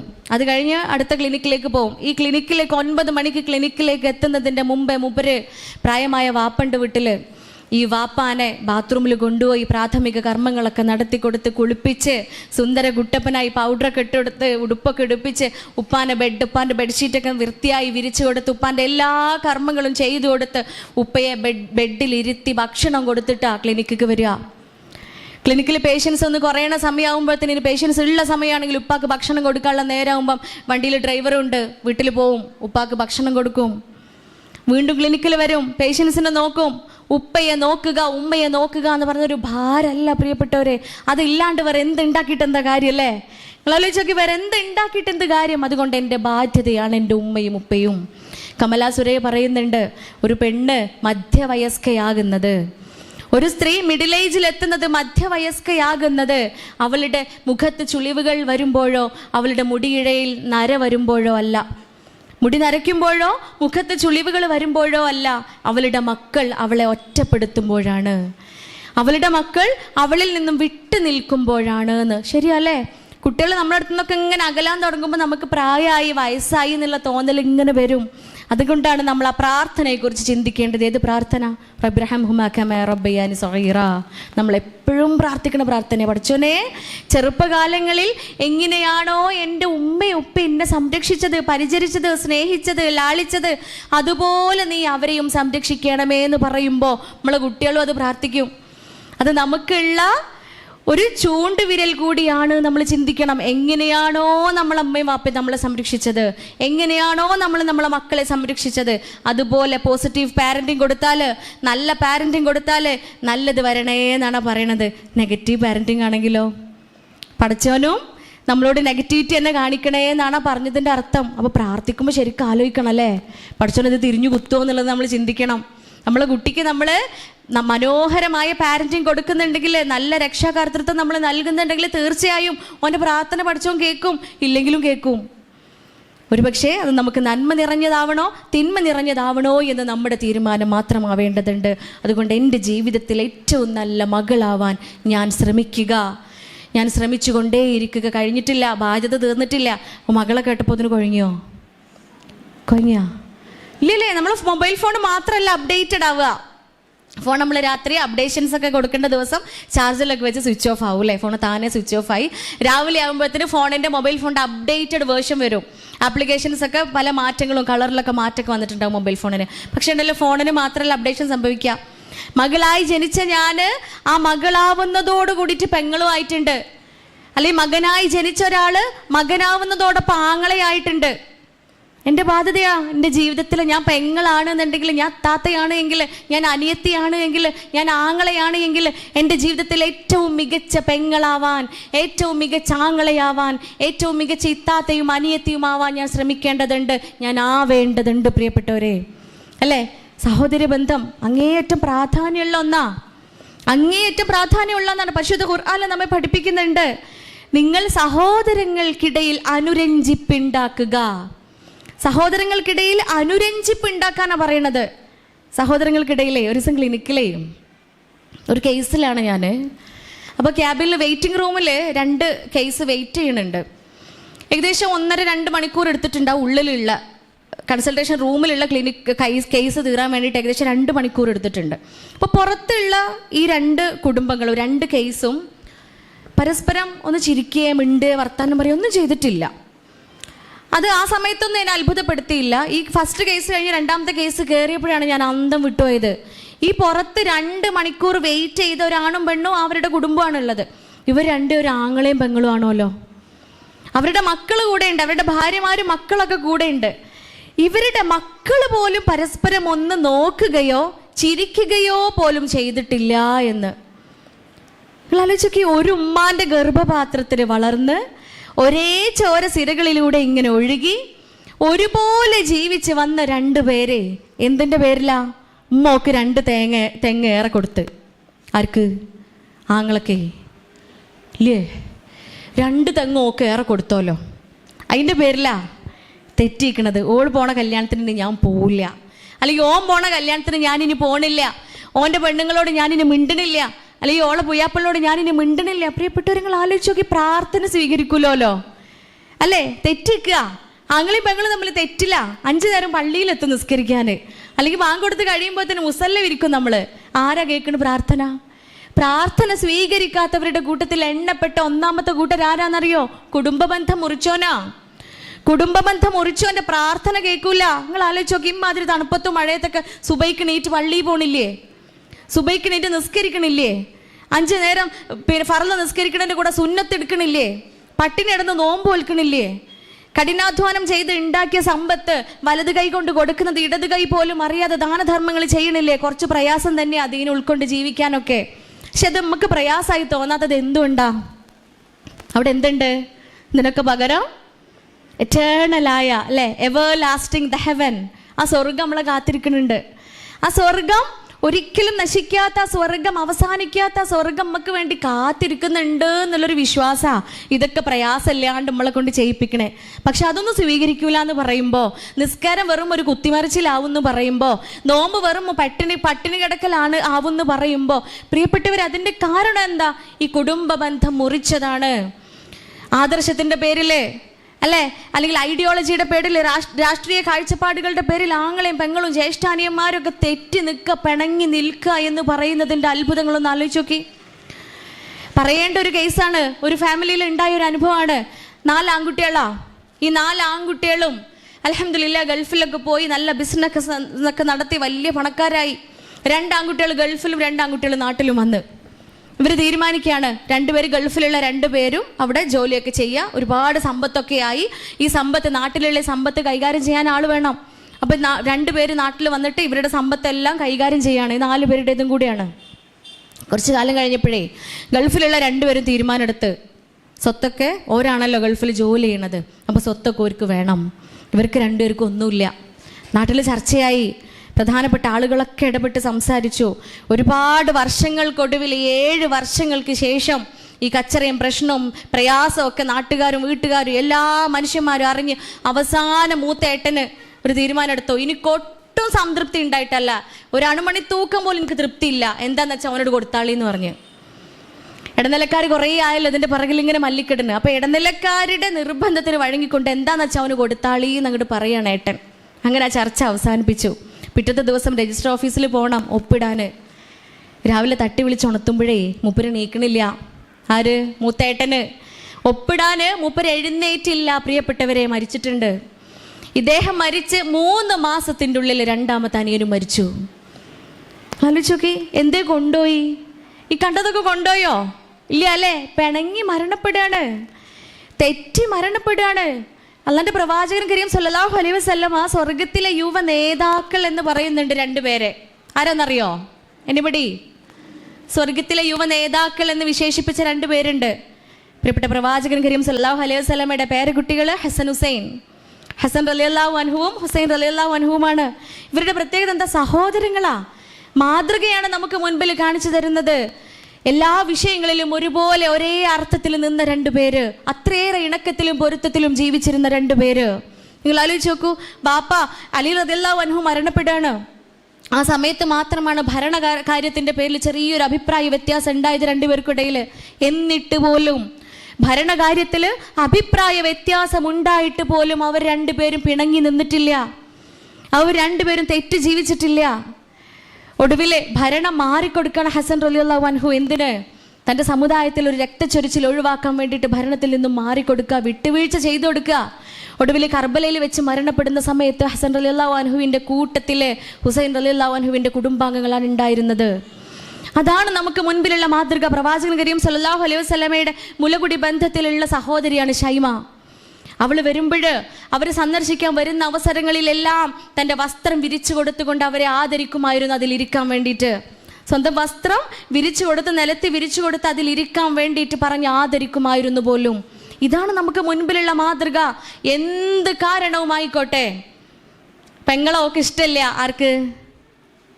പെണ്ണുങ്ങൾക്ക് ഇല്ലേ? ഈ ഭാര്യക്ക് പെങ്ങളെ കണ്ടൂടാന്ന് വിചാരിക്കുക. പ്രിയപ്പെട്ടവരെ, ഓളെ വാക്ക് കേട്ട് ഓളോട് തെറ്റിയാലേ പടച്ചോൻ പ്രാർത്ഥന കേൾക്കൂല, പടച്ചോന് പ്രാർത്ഥന സ്വീകരിക്കൂല. അതുകൊണ്ട് പിണങ്ങരുത്. എന്ത് കാരണവുമായിക്കോട്ടെ. രാത്രി നമ്മൾ ഉറങ്ങാൻ പോവാ, നിങ്ങൾ ആലോചിച്ച് നോക്കി. Sleep is A miniature form of death എന്നാണ് സയൻസ് പറയണത്. അതിൻ്റെയൊക്കെ മുമ്പേ സയൻസ് ഈ പറയണതിൻ്റെയൊക്കെ മുമ്പ് പ്രവാചകൻ സല്ലല്ലാഹു അലൈഹി വസല്ലം പറഞ്ഞിട്ടുണ്ട്, ഉറക്കം എന്ന് പറയുന്നത് മരണത്തിൻ്റെ ഒരു കുഞ്ഞു രൂപമാണ്, ചെറിയൊരു രൂപമാണ് മരണത്തിൻ്റെ. ആ മരണത്തിലേക്ക്, ആ കുഞ്ഞു മരണത്തിലേക്കാണ് നമ്മളൊക്കെ ഉറങ്ങാൻ പോണത് എന്നു രാത്രി. നമ്മൾ ആർക്കെങ്കിലും ആ ചിന്ത ഉണ്ടാവലുണ്ടോ? ചൊല്ലി പറഞ്ഞ് പ്രാർത്ഥനയും സലാത്തും ദിക്റുമൊക്കെ ചൊല്ലി ഇങ്ങനെ നമ്മൾ ഉറക്കത്തിനെ കാത്തിരിക്കുമ്പോഴും മരിക്കാൻ പോവാണെന്നുള്ള ചിന്തയല്ല നമ്മളെ ഉള്ളിലുണ്ടാവല്. സുബ്ഹാനല്ലാഹ്, അൽഹംദുലില്ലാഹ്, അല്ലാഹു അക്ബർ, നാളെന്താ ചായക്കടി ഉണ്ടാക്കുക അല്ലേ? അതിൻ്റെ ഇടയിൽ നാളെന്താ ചായക്കടി ഉണ്ടാക്കുന്നല്ല നമ്മൾ ശരാശരി ഒരു പെണ്ണ്, ഞാൻ അടക്കമുള്ള പെണ്ണുങ്ങൾ ആലോചിക്കുക, നാളെ എന്താ പഠിച്ചോനെ നാസ്ത ഉണ്ടാക്കുക. അതാണ് നമ്മൾ. പക്ഷെ അത്രയും നൈമിഷികമാണ് നമ്മളെ ജീവിതം, നമ്മൾ അറിയണില്ല.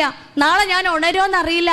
എൻ്റെ ആങ്ങളനെ വിളിച്ച് സാരല്ല കേട്ടോ, എനിക്ക് ഇന്നേക്കാൾ 2 തെങ്ങ് ഏറെ കിട്ടിയിട്ടുണ്ടെങ്കിൽ എനിക്ക് പ്രശ്നമില്ല, നമ്മൾ എന്താണെങ്കിലും ആ തേങ്ങയും കൊണ്ടൊന്നല്ലല്ലോ പോവുക അല്ലേ? ഈ വിഷയം വരുമ്പോഴാണ് പിണക്കം വരെ. എപ്പോ?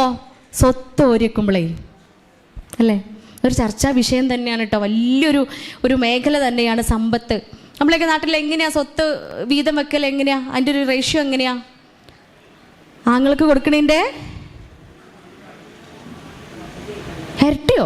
ചമ്പക്കുത്ത് എങ്ങനെയാ? പഠിച്ചോൻ അങ്ങോട്ട് താമസം മാറ്റിയാലോ? അല്ല അല്ലേ? എല്ലായിടത്തും എങ്ങനെയാ? ആങ്ങൾക്ക് കൊടുക്കണേൻ്റെ പകുതി എനിക്കുള്ളൂ. നിങ്ങൾക്കൊക്കെ അങ്ങനെ തന്നെയല്ലേ? ആർക്കെങ്കിലും ഏറെ കിട്ടലുണ്ടോ? ചില വീട്ടിൽ പകുതിയൊക്കെ ആക്കും. എന്നാലും ഇസ്ലാമിൻ്റെ നിയമം എങ്ങനെയാണ്? ഓന് 2 തെങ്ങ് കൊടുത്താൽ എനിക്കൊരു തെങ്ങുള്ളൂ. അത് കേൾക്കുമ്പോഴല്ലേ ഇല്ലേ? ഓന് 2 തെങ്ങ് എനിക്കൊരു തെങ്ങേ, ഇതെന്താ അനീതിയാ? പക്ഷേ അതിൻ്റെ പിറകിൽ വേറൊരു കാര്യം കൂടെ ഉണ്ട്. നമുക്ക് അതും കൂടെ നോക്കല്ലേ. ഈ 2 തെങ്ങോണ്ട് ഓൻ എന്തൊക്കെ കാട്ടിക്കൂട്ടണം എന്നറിയോ നിങ്ങൾക്ക്? അറിയോ? അതേ ഇസ്ലാം ഓന് 2 തെങ്ങ് കൊടുക്കാൻ പറഞ്ഞ അതേ ഇസ്ലാം പറയാണ്, മാതാപിതാക്കള് ആരെ സംരക്ഷിക്കേണ്ടത്? ഓനാ ആങ്ങളെ സംരക്ഷിക്കേണ്ടത്. ഭാര്യ സന്താനങ്ങൾ ആരാ സംരക്ഷിക്കേണ്ടത്? ഈ 2 തെങ്ങോണ്ട് ഓൻ തന്നെ നോക്കണം കേട്ടാ. അപ്പോൾ ഓൻ്റെ ബാധ്യതയാണ് ഈ 2 തെങ്ങോണ്ട് ഓൻ തീർക്കേണ്ട ബാധ്യതകളാണ് മാതാപിതാക്കൾ, ഭാര്യ സന്താനങ്ങൾ, പിന്നെ കല്യാണം കഴിക്കാതെ വീട്ടിലുള്ള പെങ്ങന്മാര്, ഇനി കല്യാണം കഴിഞ്ഞ തൊലാക്കൊക്കെ പറഞ്ഞ് പോരേ വന്ന് നിൽക്കണ്ടെങ്കിൽ ഓളും കുട്ടികളും. ഇതൊക്കെ ആര് ബാധ്യതയാണ്? ഓൻ്റെ ബാധ്യത തന്നെയാളെ. ഈ 2 തെങ്ങോണ്ടോ ഇതൊക്കെ കാട്ടിക്കൂട്ടണ്ടേ? ഇനി നമുക്കുള്ള ഒരു തെങ്ങ്, ഈ ഒരു തെങ്ങോണ്ട് നമ്മൾ എന്തൊക്കെയാ ചെയ്യണ്ടേ? ഒന്നും ചെയ്യണ്ട. ആ തെങ്ങിന് തടം പോലും നമ്മൾ കെട്ടണ്ട. അതാരാ കെട്ടണ്ടേ? എൻ്റെ ബാധ്യത ആർക്കാണ് മക്കളെ? നൗഷാദുക്കല്ലേ? ആർക്കാ നമ്മളെ ബാധ്യത? നൗഷാദുക്കൊക്കെ നിങ്ങളതൊന്നുമില്ല, ഇൻ്റെത് മാത്രം. നൗഷാദുക്കാണ് നമ്മളെ ബാധ്യത ഉള്ളത്. അപ്പം മൂപ്പരാ നോക്കേണ്ടത്. ഭാര്യ സന്താനങ്ങൾ ആദ്യം നമ്മൾ പറഞ്ഞു. അപ്പം എനിക്ക് കിട്ടിയ തെങ്ങിനെ സംരക്ഷിക്കേണ്ട ബാധ്യത പോലും എനിക്കില്ല. എനിക്ക് കിട്ടിയ സമ്പത്ത് കൊണ്ട് ഞാൻ എന്നെ പോലും സംരക്ഷിക്കേണ്ടതില്ല. എനിക്കൊരു കടലമിഠായി പോലും എൻ്റെ പൈസ കൊണ്ട് വാങ്ങണ്ട. എനിക്ക് കടലമിഠായി വാങ്ങി തരേണ്ടത് ആരാ? നൗഷാദൊക്കെയാണ്. ആരാ നമുക്ക് കടലമിഠായി വാങ്ങി തരണ്ടേ? നിങ്ങൾക്ക് ഒന്നുമില്ല. ഇവിടെ ചമ്പക്കുത്ത് ആരും കല്യാണം കഴിഞ്ഞിട്ടില്ലേ? എന്നാ ധൈര്യമായിട്ട് മൂപ്പരെ പേര് പറഞ്ഞോളി. ആരാ വാങ്ങിത്തരണ്ടേ? മൂപ്പര് തന്നെയാളെ. ഞാൻ എപ്പോഴും സന്ദർഭോചിതമായിട്ട് പറയാണ്, വീട്ടിൽ കാണുന്ന ഒരു കാഴ്ചയാണ്. ഉപ്പ ഓഫീസൊക്കെ കഴിഞ്ഞ് വരുമ്പോൾ ഞങ്ങൾ ചെറിയ കുട്ടിയായ സമയത്ത്, വലുതാവണത് വരെ, ഉപ്പ സർവീസിലിരിക്കുന്ന സമയം വരെ അങ്ങനെ ഇരുന്നു കേട്ടാ. ഉപ്പ ജോലിയൊക്കെ കഴിഞ്ഞ് വരുമ്പോഴേ ഉപ്പൻ്റെ 2 കയ്യിൽ ഓരോ പൊതി ഉണ്ടാവും. ഒരു പൊതി ഇപ്പം ഞങ്ങൾക്ക് തരും. ഞങ്ങൾ 3 കാത്തിരിക്കും എന്തെങ്കിലുമൊക്കെ കോൾ ഉണ്ടാവുമെന്ന് വെച്ചിട്ടേ ഒരു പൊതി ഞങ്ങൾക്ക് തരും. ഈ ഇടത് കൈത്തെ പൊതി എന്താണെന്ന് ഞങ്ങൾക്ക് ഇതുവരെ അറിയില്ല. അങ്ങോട്ട് നേരെ ഉമ്മാൻ്റെ അടുത്തേക്ക് ആവും. അത് ഉമ്മാക്കുള്ള പൊതിയാ ഇല്ലേ? അപ്പം ഉമ്മാൻ്റെ ബാധ്യതയാണതിൽ. എപ്പം ഉമ്മാനോട് ചെയ്യുന്ന ബാധ്യതയാണ്. ആ പൊതിയിൽ എന്താണെന്ന് ഞങ്ങളവർ ചോദിക്കാനും പോയിട്ടില്ല. അത് നേരെ ഉമ്മാക്ക് കൊണ്ടുപോയി കൊടുക്കും. അതൊരു സ്നേഹപ്രകടനാണല്ലോ, അൽഹംദുലില്ലാ.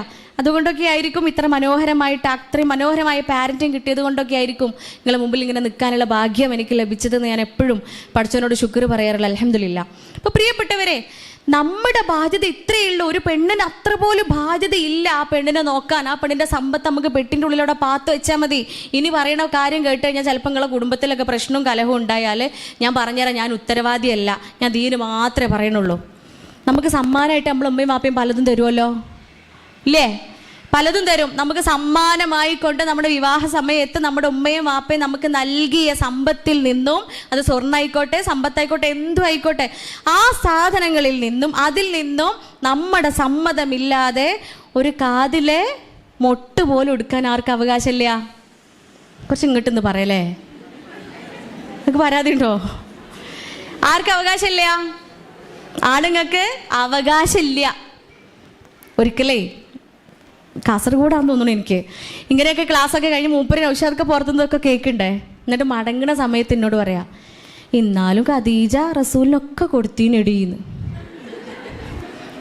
ഖദീജ ബീവി എറിയലവൻഹ മുഴുവനും കൊടുത്തില്ലേ, പ്രവാചകർക്ക് കൊടുത്ത് മുഴുവൻ സമ്പത്തും പ്രവാചകൻ കരീം സല്ലല്ലാഹു അലൈഹി വസല്ലമക്ക് കൊടുക്കുകയാണ്. പറഞ്ഞതിൻ്റെ അർത്ഥം അങ്ങനെ വേണമെങ്കിൽ നമുക്കും കൊടുക്കാം ഇല്ലേ? ഇഷ്ടപ്പെട്ട് സ്നേഹിച്ച് സ്നേഹവും ഇഷ്ടമുണ്ടെങ്കിൽ എന്തും കൊടുക്കൂല തന്നെയാളെ ഇല്ലേ? അവിടെ അകൽച്ച ഉണ്ടാവുമോ? അവിടെ ഒന്നല്ലേ പടച്ചോൻ പറയണത് പോലെ നിങ്ങൾ പരസ്പരം ആനന്ദിക്കുവാനും ആഹ്ലാദിക്കുവാനും സംതൃപ്തി അടയുവാനും വേണ്ടിയല്ലേ ഇണകളാക്കി സൃഷ്ടിച്ചിട്ടുള്ളത്. അവിടെ എന്ത് വ്യത്യാസമുള്ളത്? അൻ്റെത് ഇൻ്റെത് എന്നുണ്ടോ? ഇല്ല. ഇത് ആവശ്യം വരുമ്പോൾ മാത്രം 5 പവൻ്റെ മാല ഇട്ടാൻ വേണ്ടി മാത്രം അൻ്റെതും ഇൻ്റെതും ഇല്ല. അത് കഴിഞ്ഞാൽ പിന്നെ അൻ്റെതും ഇൻ്റെതുവാ. അങ്ങനെ ഇരട്ടത്താപ്പ് കാണിക്കുമ്പോഴാണല്ലോ നമുക്കൊക്കെ കൊള്ളുക. അപ്പോൾ പ്രിയപ്പെട്ടവരെ, നമ്മുടെ സമ്മതമില്ലാതെ അതുപോലെ നമുക്ക് ലഭിച്ച സമ്മാനങ്ങളിൽ നിന്നും എടുക്കാൻ ഒരു ആണിന് അവകാശമില്ല എങ്കിൽ പെണ്ണ് അത്രയും പ്രൊട്ടക്റ്റഡ് ആണ് ഇസ്ലാമിൽ. അത്രയും സ്ത്രീക്ക് പ്രാധാന്യം നൽകുന്ന മതമാണ് പരിശുദ്ധ ഇസ്ലാം മതം. അപ്പോൾ സഹോദര ബന്ധത്തിലേക്കാണ് നമ്മൾ എത്തുന്നത്. ഓന് 2 തെങ്ങ് ഏറെ കൊടുത്തതിൻ്റെ പേരിൽ പ്രിയപ്പെട്ടവരെ ദയവ് ചെയ്ത് പിണങ്ങി നിൽക്കരുത്.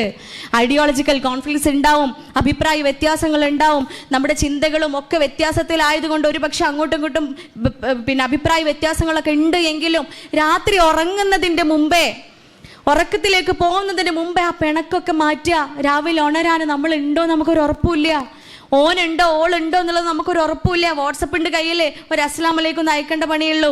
എടി പൊരുത്തപ്പെട്ടുണ്ടോ ക്ഷമിച്ചുണ്ടാന്ന് പറയേണ്ട പണിയുള്ളൂ അല്ലേ? അതുകൊണ്ട് പ്രശ്നങ്ങളും കലഹങ്ങളും ബഹളങ്ങളും ഒക്കെ ഒത്തുതീർപ്പാക്കിക്കൊണ്ട് ക്ഷമിച്ചുകൊണ്ട് വിട്ടുവീഴ്ച ചെയ്തുകൊണ്ട് സമാധാനത്തോടു കൂടി കിടന്നുറങ്ങാൻ പറ്റുക. ആർക്കാ ഇവിടെ പിണങ്ങിന്താ സമാധാനക്കുറവ്? തെറ്റണ നമ്മളാ അല്ലേ? ഇപ്പം ഞാനൊരാളോട് തെറ്റിയെന്ന് വിചാരിക്കുക, ആർക്കാ അവിടെ പ്രയാസം ഉണ്ടാവണത്? ഞാൻ തെറ്റിയാക്കി എന്തെങ്കിലും കൂസലുണ്ടോ?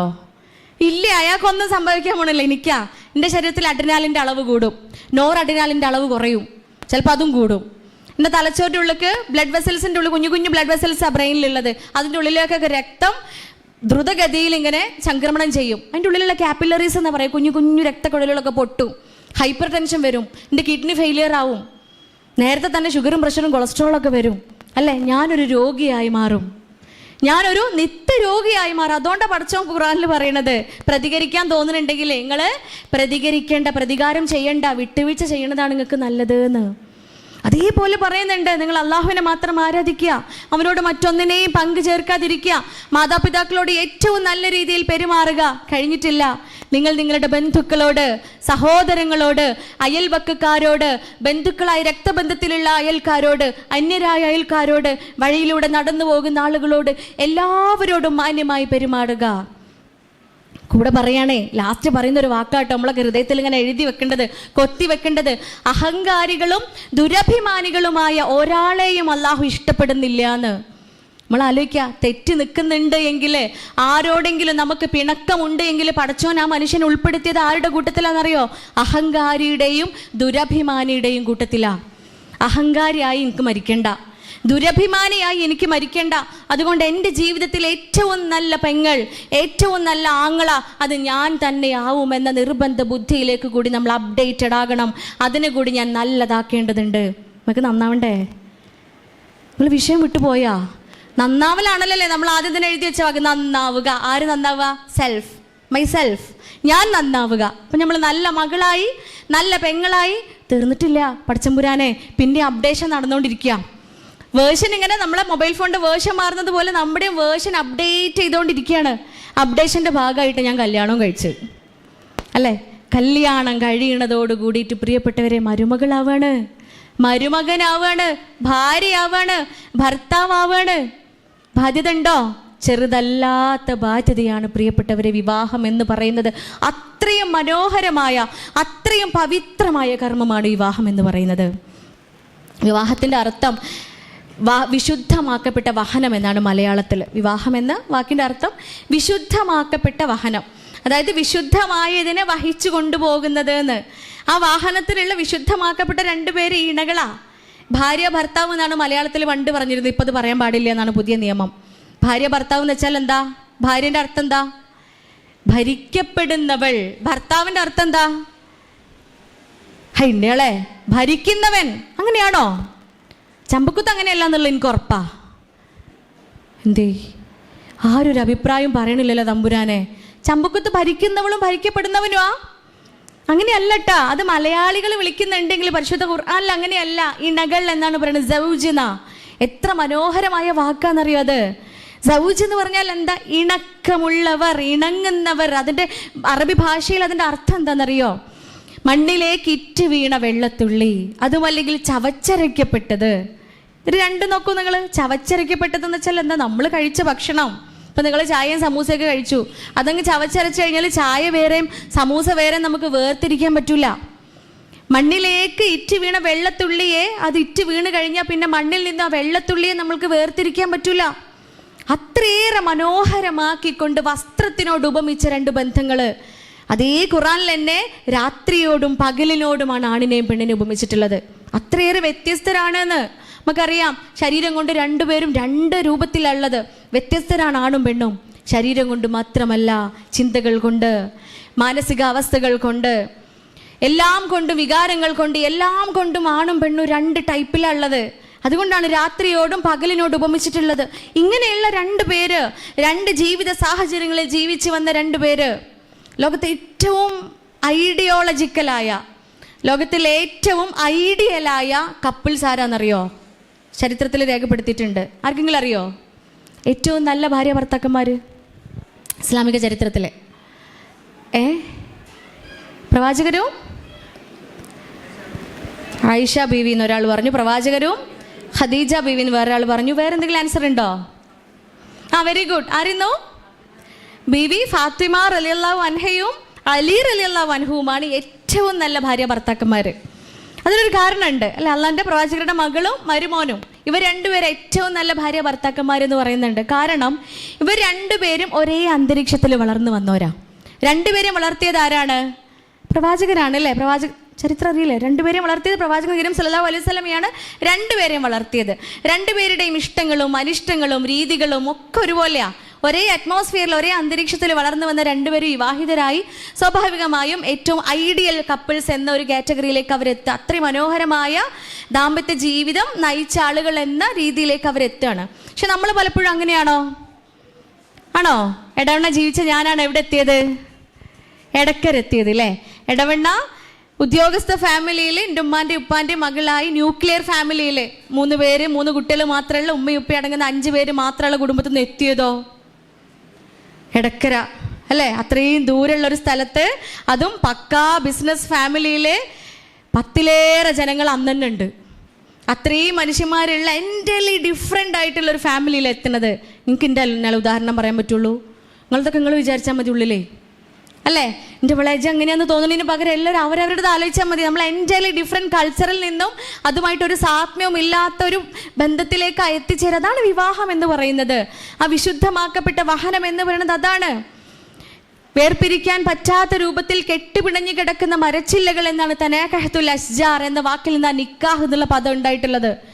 വേർപിരിക്കാൻ പറ്റാത്ത രൂപത്തിൽ കെട്ടുപിണഞ്ഞു കിടക്കുന്ന മരച്ചില്ലകൾ. വേർപിരിക്കാൻ പറ്റൂല. അത്രയേറെ ദൃഢത വേണം ആണിനും പെണ്ണിനും ഇടയിൽ നിക്കാഹിലൂടെ ഉണ്ടാവേണ്ട ബന്ധത്തെക്കുറിച്ച് പരിശുദ്ധ ഖുർആൻ നമ്മെ ഓർമ്മിപ്പിക്കുക. ആനന്ദവും ആഹ്ലാദവും സംതൃപ്തിയാണ് അവിടെ ഉണ്ടാവേണ്ടത്. എൻ്റെ ബാധ്യതയാണ് എൻ്റെ ജീവിതത്തിൽ ഏറ്റവും മികച്ച ഭാര്യ ഞാനാവുന്നുണ്ട് എങ്കിൽ, എൻ്റെ വസ്ത്രം എൻ്റെ ഭംഗിയാണ് എങ്കിൽ, എൻ്റെ അലങ്കാരമാണ് എങ്കിൽ, എൻ്റെ ന്യൂനതകളെ മറച്ചു വെക്കുന്നതാണ് എങ്കിൽ, ഞാനും എൻ്റെ ഇണയും ചേരുമ്പോൾ അദ്ദേഹത്തിൻ്റെ ഭംഗി വർദ്ധിക്കേണ്ടതുണ്ട്. എന്നോട് ചേർന്ന് നിൽക്കുമ്പോൾ എൻ്റെ ഭംഗി കൂടേണ്ടതുണ്ട്. ഈ ന്യൂനതകളെ കുറിച്ച് പറഞ്ഞപ്പോഴേ പലപ്പോഴും ക്ലിനിക്കിൽ ഈ അടുത്തുണ്ടായൊരു അനുഭവമാണ്. ഒരു പെണ്ണ് അവിടെ എൻ്റെ കുടുംബ പ്രശ്നമൊക്കെ പറയാൻ വേണ്ടിയിട്ടാണ് വന്നതേ. അപ്പോൾ അവരുടെ കൂടെ തന്നെ വേറൊരു പെണ്ണും കൂടെ ഉണ്ട്. അപ്പോൾ ഉള്ള പുതിയാപ്പിളിനെ കുറിച്ചാണ്, ഭർത്താവിനെ കുറിച്ചിട്ടുള്ള പ്രശ്നങ്ങളാണ് അവൾ പറഞ്ഞു തുടങ്ങിയത്. ഏകദേശം 1 മണിക്കൂറോളം അവൾ പരാതികൾ പറഞ്ഞു. പക്ഷേ അവളെക്കാളും പരാതികൾ പറയണത് കൂടെ ഉള്ള ഈ പെണ്ണാ. അപ്പം ഞാൻ ഓർത്തത് ചിലപ്പോൾ മൂപ്പരെ പെങ്ങളെ കാരം. അതും അല്ലെങ്കിൽ മൂപ്പര ഉമ്മേ ആരെങ്കിലുമൊക്കെ ആയിരിക്കും, മൂപ്പര വീട്ടിൽ ആരെങ്കിലുമൊക്കെ ആയിരിക്കും. അതൊക്കെ കേട്ട് കഴിഞ്ഞപ്പോൾ ഞാൻ ചോദിച്ചു ഇതാരാണ് എന്ന്. ഓൾ എൻ്റെ അയൽവക്കക്കാരത്തെയാണ് എന്ന്. ആരേനി? തൊട്ടപ്പുറത്തെ അയൽവാസിയാണല്ലോ. പ്രിയപ്പെട്ടവരെ, വ്യക്തമായ നിർദ്ദേശം പരിശുദ്ധ ഇസ്ലാമിലുണ്ട്. ഒരിക്കലും ഭാര്യ ഭർത്താക്കന്മാർ അവരുടെ ന്യൂനതകൾ പുറത്തു പറയാൻ പാടില്ല. ഒരിക്കലേ പ്രവാചകൻ കരീം സല്ലല്ലാഹു അലൈഹി വസല്ലമ മകളെ സന്ദർശിക്കാൻ വേണ്ടിയിട്ട് വരിക. ഫാത്തിമ ബീവി റളിയല്ലാഹു അൻഹയുടെ അരികിലെത്തി.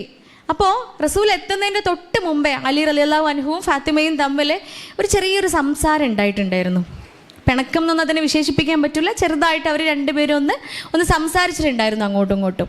അപ്പോൾ വാപ്പ വന്ന സമയത്ത് വാപ്പ വന്നിട്ട് അലിയെ ചേർത്ത് പിടിച്ചിട്ട് ചോദിക്കുന്നുണ്ട്, അല്ല അലി, എൻ്റെ മോൾ എങ്ങനെയുണ്ട്? എൻ്റെ മോൾ ഫാത്തിമ അല്ലേ, ഓൾ എങ്ങനെയുണ്ട് എന്ന് ചോദിക്കുക മരുമോൻ്റെ അടുത്ത്. അപ്പോൾ ഫാത്തിമ ഉള്ളിൽ നിന്ന് ഇങ്ങനെ പ്രതീക്ഷിക്കുന്നുണ്ട്, ഉപ്പ പറയും എൻ്റെ ഉപ്പാനോട്. ഞാൻ നേരത്തെ പറഞ്ഞ കാര്യം എൻ്റെ ഉപ്പാനോട് ഇപ്പോൾ പരാതിയായി പറയുമെന്നിങ്ങനെ പ്രതീക്ഷിച്ച് ഉള്ളിൽ നിൽക്കുക കേട്ടോ. പക്ഷെ അലി റളിയല്ലാഹു അൻഹു പറഞ്ഞെന്താണെന്നറിയോ? നിങ്ങളെ മോള് സൂപ്പറാട്ടോ, നിങ്ങളെ മോള് അടിപൊളിയാണ്, ഓൾക്ക് ഒരു പ്രശ്നവുമില്ല, ഓള് വൈബാണ്. നമ്മളെ പുതിയ ഭാഷ, നമ്മളെ കുട്ടികളെ പുതിയ ലാംഗ്വേജ് അങ്ങനെ, ഓള് വൈബാണ്, ഓള് അടിപൊളിയാണ്, ഓള് സൂപ്പറാണ് കേട്ടോ എന്ന് വാപ്പാനോട് അമ്മോശാങ്കാനോട് പറയുക. അങ്ങനെ വാപ്പ പോയി കഴിഞ്ഞപ്പോൾ ഫാത്തിമ അത്ഭുതപ്പെട്ട് വന്നിട്ട് എന്നിട്ട് ഇണയോട് അലിയുടെ അടുത്ത് ചോദിക്കുന്നുണ്ട്, നിങ്ങൾ എന്താ എന്നെക്കുറിച്ച് നേരത്തെ ഉണ്ടായ സംഭവം ഉപ്പാനോട് പറയാതിരുന്നത് എന്ന്. അലി റളിയല്ലാഹു അൻഹു നൽകിയൊരു മറുപടി ഉണ്ട്. എൻ്റെ പ്രവാചകർ എന്നെ പഠിപ്പിച്ചിട്ടുണ്ട്, തൻ്റെ ഇണയുടെ ന്യൂനതകൾ അതൊരാളോടും പറയാൻ പാടില്ല എന്ന്. അത് ഓളെ ഉമ്മയായിക്കോട്ടെ, ഓളെ വാപ്പയായിക്കോട്ടെ, ഓളെ ആങ്ങളമാരായിക്കോട്ടെ, ആരോടും അവളെക്കുറിച്ചുള്ള ന്യൂനതകൾ പറയാൻ പാടില്ല. പിന്നെന്താ കാട്ടുക? അത് ഇസ്ലാമിൽ പറയുന്നുണ്ട്. അവൾക്ക് ന്യൂനതകൾ മാത്രമേ ഉള്ളൂ എന്ന് വിചാരിച്ചോളി, നമുക്കേ കുറവുകൾ മാത്രമേ ഉള്ളൂ എന്ന് വിചാരിക്കുക. എന്താ മൂപ്പര് കാട്ടേണ്ടത്? ആ കുറവുകളെ നിർത്താൻ നോക്കണ്ട. കാരണം വളഞ്ഞ വാരിയലിൽ നിന്നാണ് അവളെ ഉണ്ടാക്കിയിട്ടുള്ളത്. അത് നിർത്താൻ നോക്കിയാലേ ആ വാരിയലിൽ പൊട്ടുന്ന പോലെ ഓള് പൊട്ടുന്ന്. പിന്നെ ഇപ്പം എന്താ പരിഹാരം? അതും പറഞ്ഞു തന്നിട്ടുണ്ട് അല്ലേ? ആകെ കുഴപ്പത്തിലാക്കി വിടൂലല്ലോ ഇസ്ലാം. അതും ഇസ്ലാമിൽ പറഞ്ഞു തന്നിട്ടുണ്ട്. എന്ത് ചെയ്യണം? കുറേ ന്യൂനതകൾ ഉണ്ടെങ്കിലേ ഒരു നന്മയെങ്കിലും ഒക്കെ ഉണ്ടാവും എന്ന്. ഒരു നന്മയെങ്കിലും ചമ്പക്കുത്താർക്കും ഇടവണ്ണക്കാർക്കും നിലമ്പൂരാർക്കും ഒക്കെ ഉണ്ടാവും. നമ്മൾ പെണ്ണുങ്ങൾക്കേ ഒരു നന്മയെങ്കിലും നമുക്കുണ്ടാവും. ആ നന്മയിലേക്ക് നോക്കിക്കൊണ്ട് സംതൃപ്തി അടയുവാനാ ആരോട് പറയണത്? ആണുങ്ങളോട് പറയണത്. ആ നന്മയിലേക്ക് നോക്കിക്കൊണ്ട് സംതൃപ്തി അടയുക. ഒരു നന്മയില്ലാത്ത പെണ്ണുങ്ങൾ ഉണ്ടോ ഇയാളെ ഭൂമിയിൽ? ഉണ്ടോ? എന്തെങ്കിലും ഒരു നന്മയില്ലാത്ത പെണ്ണുങ്ങൾ നിങ്ങളെവിടെ ഇല്ല, എൻ്റെ നിലമ്പൂരും ഇല്ല, നമ്മളെ ഇടവണ്ണി എവിടെ ഇല്ല. അതുകൊണ്ട് ആ നന്മയെ ചൂഴ്ന്ന് പിടിച്ച് കണ്ടുപിടിക്കുക. എന്നിട്ട് അതിലേക്ക് നോക്കിക്കൊണ്ട് സംതൃപ്തി അടയുവാൻ പറയുമ്പോൾ, പ്രിയപ്പെട്ടവരെ, എന്നിലെ ഏറ്റവും നല്ല ഭാര്യയെ ഞാൻ എങ്ങനെ വാർത്തെടുക്കണം? എൻ്റെ നൗഷാദ് ഖാനെ മാത്രം അനുസരിക്കണം അല്ലേ? വാപ്പ മരണപ്പെട്ടിട്ടാണെങ്കിലും അദ്ദേഹത്തിൻ്റെ സമ്മതമില്ലാതെ, ഭർത്താവിൻ്റെ സമ്മതം ഇല്ലാതെ നമ്മൾ പുറത്തിറങ്ങാൻ പാടില്ല. ഭർത്താവിൻ്റെ സമ്മതമില്ലാതെ വാപ്പ മരണപ്പെട്ടിട്ടാണെങ്കിൽ പോലും പുറത്തിറങ്ങാൻ പാടില്ല എന്ന് പറയുമ്പോൾ അത് തന്നെയാണ് ഉത്തമയായ ഒരു സ്ത്രീ, അത് തന്നെയാണ് ഉത്തമയായ ഭാര്യ.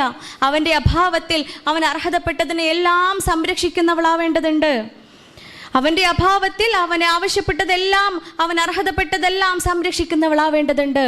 അവൻ നോക്കുമ്പോൾ അവനെ സന്തോഷിപ്പിക്കുന്നവളാവേണ്ടതുണ്ട് അല്ലേ? നല്ല ഭാര്യയായി കഴിയുമ്പോൾ ഇപ്പുറത്ത് ഇതേപോലെ പറയുന്നുണ്ട് കേട്ടോ, ഒരു ചാർട്ട് പേപ്പർ വാങ്ങുക, എന്നിട്ട് എഴുതി വെക്കുക. 2 ചാർട്ട് പേപ്പർ വാങ്ങിയിട്ടേ 2 ചാർട്ട് പേപ്പറിൽ എഴുതുക. എന്നിട്ട് എന്താ ചെയ്യുക? സിറ്റ് ഔട്ടിൽ തന്നെ എഴുതി വെക്കുക. കയറി വരുമ്പോൾ അത് വായിച്ചിട്ട് പുറൻ്റെ ഉള്ളിൽ അങ്ങോട്ട് കയറുക. സംഗതി ഞാൻ എൻ്റെ കഞ്ഞിയിൽ പാറ്റിടുക അല്ലേ? ഈ കണ്ട മനുഷ്യന്മാരൊക്കെ കൂടി ഇത് കേട്ട് കണ്ടിട്ട് നന്നായി കഴിഞ്ഞാൽ എൻ്റെ ക്ലിനിക്കിൽ ആരെങ്കിലും വരുന്നുണ്ടെയാളെ വരുമോ? ഒരു ദിവസം ഒരു 12 കേസ് വരുന്നുണ്ടെങ്കിൽ അതിൽ 8 കേസ് മാപ്പിളയും പെണ്ണുങ്ങളുവാ. 8 കേസും പുതിയാപ്പിളയും പുതിയണ്ണും തമ്മിലുള്ള പ്രശ്നമാണ്. എപ്പോഴും ആലോചിക്കും, പഠിച്ച തമ്പുരാനെ, ഇങ്ങനെ പ്രശ്നത്തിൽ എങ്ങനെ ജീവിക്കുക? കുടുംബത്തിൽ എങ്ങനെയാണ് മക്കൾ ആ കുടുംബത്തിൻ്റെ ഉള്ളിൽ ഇവർ രണ്ടുപേരെ ഇടയിൽ നിന്ന് നന്മ നിറഞ്ഞ അന്തരീക്ഷത്തിൽ മക്കൾ വളരുക? അസാധ്യമാണ്. ആ ഒരു അനുഭവം കൂടെ ഞാൻ മറന്നു വന്നിച്ചിട്ടാട്ടോ ഇപ്പം തന്നെ ഓർമ്മ വന്നപ്പോൾ തന്നെ പറയണത്. ഇതിങ്ങനെ കാണാതെ പഠിച്ച് പറയണതല്ലല്ലോ, ഒരു ഫ്ലോയിൽ പറഞ്ഞു പോണതാ. അപ്പോൾ ഇത് മറക്കാണ്ടിരിക്കാൻ വേണ്ടിയിട്ട് പറയാം. ക്ലിനിക്കിൽ ബാധ ഒഴിപ്പിക്കാൻ വേണ്ടി കൊണ്ടുവരും. നിങ്ങളൊക്കെ ഇവിടെ ഇല്ലേ? ക്ലിനിക്കിലേ ബാധ ഒഴിപ്പിക്കാൻ വേണ്ടി കൊണ്ടുവരുന്ന എന്ത് ബാധ? പ്രേതബാധ തുന്നും കൊണ്ട് ഒഴിപ്പിക്കാൻ പറ്റൂല. പ്രേതബാധ എല്ലാ അക്ഷരത്തിൽ ചെറിയൊരു പഴവുണ്ട്, പ്രേമബാധ ഒഴിപ്പിക്കാൻ വേണ്ടിയിട്ട് കൊണ്ടുവരും. അപ്പം ഈ പ്രേമബാധ ഒഴിപ്പിക്കുന്നതിനിടയിലേ എൻ്റെ 8 വർഷത്തെ അനുഭവമാണ് പറയണത്. വീട്ടിൽ ഉമ്മയും വാപ്പയും നല്ല സ്നേഹത്തിൽ, വളരെ ഐക്യത്തിൽ, വളരെ സന്തോഷത്തിലും സമാധാനത്തിലൊക്കെ ജീവിക്കുന്ന കുടുംബാന്തരീക്ഷമാണ് എങ്കിൽ ഒരു 3-4 സിറ്റിംഗ് കൊണ്ടൊക്കെ ആ കുട്ടികളെ ഈ ബാധയിൽ നിന്ന് നമുക്ക് രക്ഷപ്പെടുത്താൻ പറ്റും. നേരെ മറിച്ച് ഉമ്മയും വാപ്പയും തൊട്ടേനും പിടിച്ചതിനൊക്കെ കലഹവും ബഹളവും പ്രശ്നവും അഭിപ്രായ വ്യത്യാസങ്ങളും ഒച്ചയും വിളയും നായാട്ടുള്ള അന്തരീക്ഷമെന്ന് വിചാരിക്കുക. ഈ കുട്ടികളെ ഞാൻ 4 അല്ല 10 സിറ്റിംഗ് ഇരുന്നിട്ടും കാര്യമില്ല, എൻ്റെ ശ്വാസം മുട്ടുകയെന്നല്ലാണ്ട് ഒരു കാര്യമില്ല. പ്രേതബാധ നമുക്ക് ഒഴിച്ച് വിടാൻ പറ്റൂല. അതെൻ്റെ അനുഭവമാണ്. ഞാനൊരു സർവേ പോലെ തന്നെ നടത്തിയിട്ടുണ്ട്. ഓരോ ദിവസത്തെ എൻ്റെ കേസ് എടുത്തിട്ട് 10, 4000, 5000 കേസുകളൊക്കെ ഉണ്ടെന്ന് തോന്നുന്നു. ഇതൊക്കെ ഞാൻ എടുത്ത് അസസ് ചെയ്ത് കണ്ടുപിടിച്ചൊരു കാര്യം. അത് കുടുംബത്തിനുള്ളിൽ ഭയങ്കര രസമുണ്ട് എന്നുണ്ടെങ്കിൽ, അതിനുള്ളിൽ സമാധാനം, സന്തോഷം, സംതൃപ്തി ഉണ്ടെന്നുണ്ടെങ്കിൽ കുട്ടികളെ വേഗം നമുക്ക് നിന്ന് മാറ്റിക്കൊണ്ടുവരാൻ പറ്റും. പക്ഷെ അതില്ലേ, എന്ത് ചെയ്തിട്ടും കാര്യമില്ല. അതുകൊണ്ട് ഒരു കുട്ടി പറഞ്ഞ കാര്യം ഞാൻ എപ്പോഴും മനസ്സിൽ ഓർക്കുന്നൊരു കാര്യമാണ്. ക്ലിനിക്കിൽ വന്നിട്ട് എൻ്റെ റൂമിലിരുന്ന് 2 സിറ്റിംഗ് ആയിട്ടുണ്ട്. ബാധ ഒഴിപ്പിക്കാൻ വേണ്ടി ഞാൻ കൊണ്ടുവന്നേ. ഈ കുട്ടി ഇതൊക്കെ കഴിഞ്ഞ് പോകാൻ നേരം എൻ്റെ അടുത്ത് പറയും, ഡോക്ടർ നിങ്ങൾ ഇനിയും എന്നെ വിളിപ്പിക്കണം കേട്ടോ എന്ന്. അപ്പോൾ ഞാൻ ചോദിച്ചത് എന്തിനാടി, ഇനിയും എന്തിനാ എന്നെ ഇങ്ങനെ വിളിപ്പിക്കണേ? അവൾ പുറത്ത് ചൂണ്ടിക്കാണിച്ചിട്ട് പറയാം, വെയിറ്റിംഗ് റൂമിലേക്ക് ചൂണ്ടിക്കാണിച്ചിട്ടേ ഡോക്ടർ കണ്ടോ അതെന്ന്. അപ്പോൾ നോക്കുമ്പോൾ ആ കുട്ടീൻ്റെ ഉമ്മയും വാപ്പയും സോഫയിൽ അടുത്തിരിക്കുന്നുണ്ട്. ഓല് രണ്ടാളും ഇങ്ങനെ എന്തോ പിറുപിറുക്കണമുണ്ട്. രണ്ടുപേരും ഇങ്ങനെ അങ്ങോട്ടും ഇങ്ങോട്ടും എന്തൊക്കെയോ പറയാണ്. എന്നുവെച്ചാൽ അത് കണ്ട എൻ്റെ ഉമ്മയും വാപ്പയല്ലേ. പൊന്നാര ഡോക്ടർ നിങ്ങൾക്ക് അറിയോ, ഞാൻ പ്രേമിക്കാൻ തുടങ്ങിയ ശേഷം ഓല് രണ്ടാളും ഞാൻ ഇങ്ങനെ കാണുന്നത് എന്ന്. ഈ മോള് ഓക്ക് പ്രേമം തുടങ്ങിയതിന് ശേഷമാണ് ഇത്ര ഉമ്മാനും വാപ്പാൻ ഇത്ര അടുത്തിരിക്കണത് ഓള് കാണുന്നത്. ഓളെ പ്രേമം പിടിച്ചതിന് ശേഷം ഉമ്മയും വാപ്പയും ഒരുമിച്ച് ഭക്ഷണം കഴിക്കുക, ഓല് തമ്മിൽ ഒരുമിച്ചിരിക്കുക, ഓല് തമ്മിൽ ഒരുമിച്ച് വർത്താനം പറയുക. അങ്ങനെയെങ്കിൽ ഒരു രണ്ടാൾ ഒരുമിച്ചിരിക്കണത് എനിക്കൊന്ന് കാണാലോ എന്ന് പറയുന്ന കുട്ടികളുണ്ട്. എന്നിട്ട് നമ്മൾ ആലോചിക്കണം, ആരെക്കുറിച്ചാണ് പറയണത്? വസ്ത്രത്തിനോട് ഉപമിച്ച 2 പേരെ അല്ലേ, ഈ ചവച്ചരയ്ക്കപ്പെട്ടത് എന്ന് ഉപമിച്ച 2 പേരെ.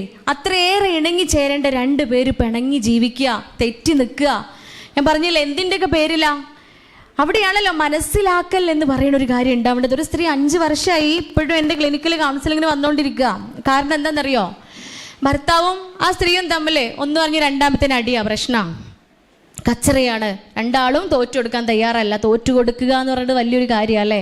തോറ്റു കൊടുക്കാനാണ് നമുക്ക് ഏറ്റവും മടിയും. അല്ലാണ്ട് പ്രവാചകൻ കരീം സല്ലല്ലാഹു അലൈഹി വസല്ലമ ബീവി ആയിഷ റളിയല്ലാഹു അൻഹയോടൊപ്പം ഓട്ട മത്സരം നടത്തി തോറ്റു കൊടുക്കുമായിരുന്നു. ആർക്ക്? ആയിഷ ബീവിക്ക്. നമുക്കറിയാം ആരെ ജയിക്കുള്ളൂ. മസിൽ പവർ ആണിനാണ് കൂടുതലുള്ളത്. അതിന് എത്ര ഫെമിനിസം പറഞ്ഞിട്ടും കാര്യമല്ല, ബയോളജി നമുക്ക് മാറ്റാൻ പറ്റൂലല്ലോ. അത് ആണിന് തന്നെയാണ് കൂടുതൽ. മസിൽ ടെക്സ്ചർ കൂടുതലുള്ളത് അത് ആണിനാണ്. സ്വാഭാവികമായും ആണാണ് ഓട്ട മത്സരത്തിൽ ജയിക്കുള്ളൂ. പക്ഷേ പ്രവാചകൻ കരീം സല്ലല്ലാഹു അലൈഹി വസല്ലം അവിടെ തോറ്റു കൊടുക്കുമായിരുന്നു. പായസപാത്രം അങ്ങോട്ട് തട്ടി മറിച്ചിട്ടിട്ടും നമ്മളാണ് മറിച്ചെന്നുണ്ടെങ്കിൽ ഞാൻ കെട്ടും പാട്ടും കെട്ടി ഇടവണ്ണുണ്ടാവൂലേ? സാധ്യത ഉണ്ടോ? ഉണ്ടാവുമോ? പ്രവാചകൻ എന്താ ചെയ്തത്?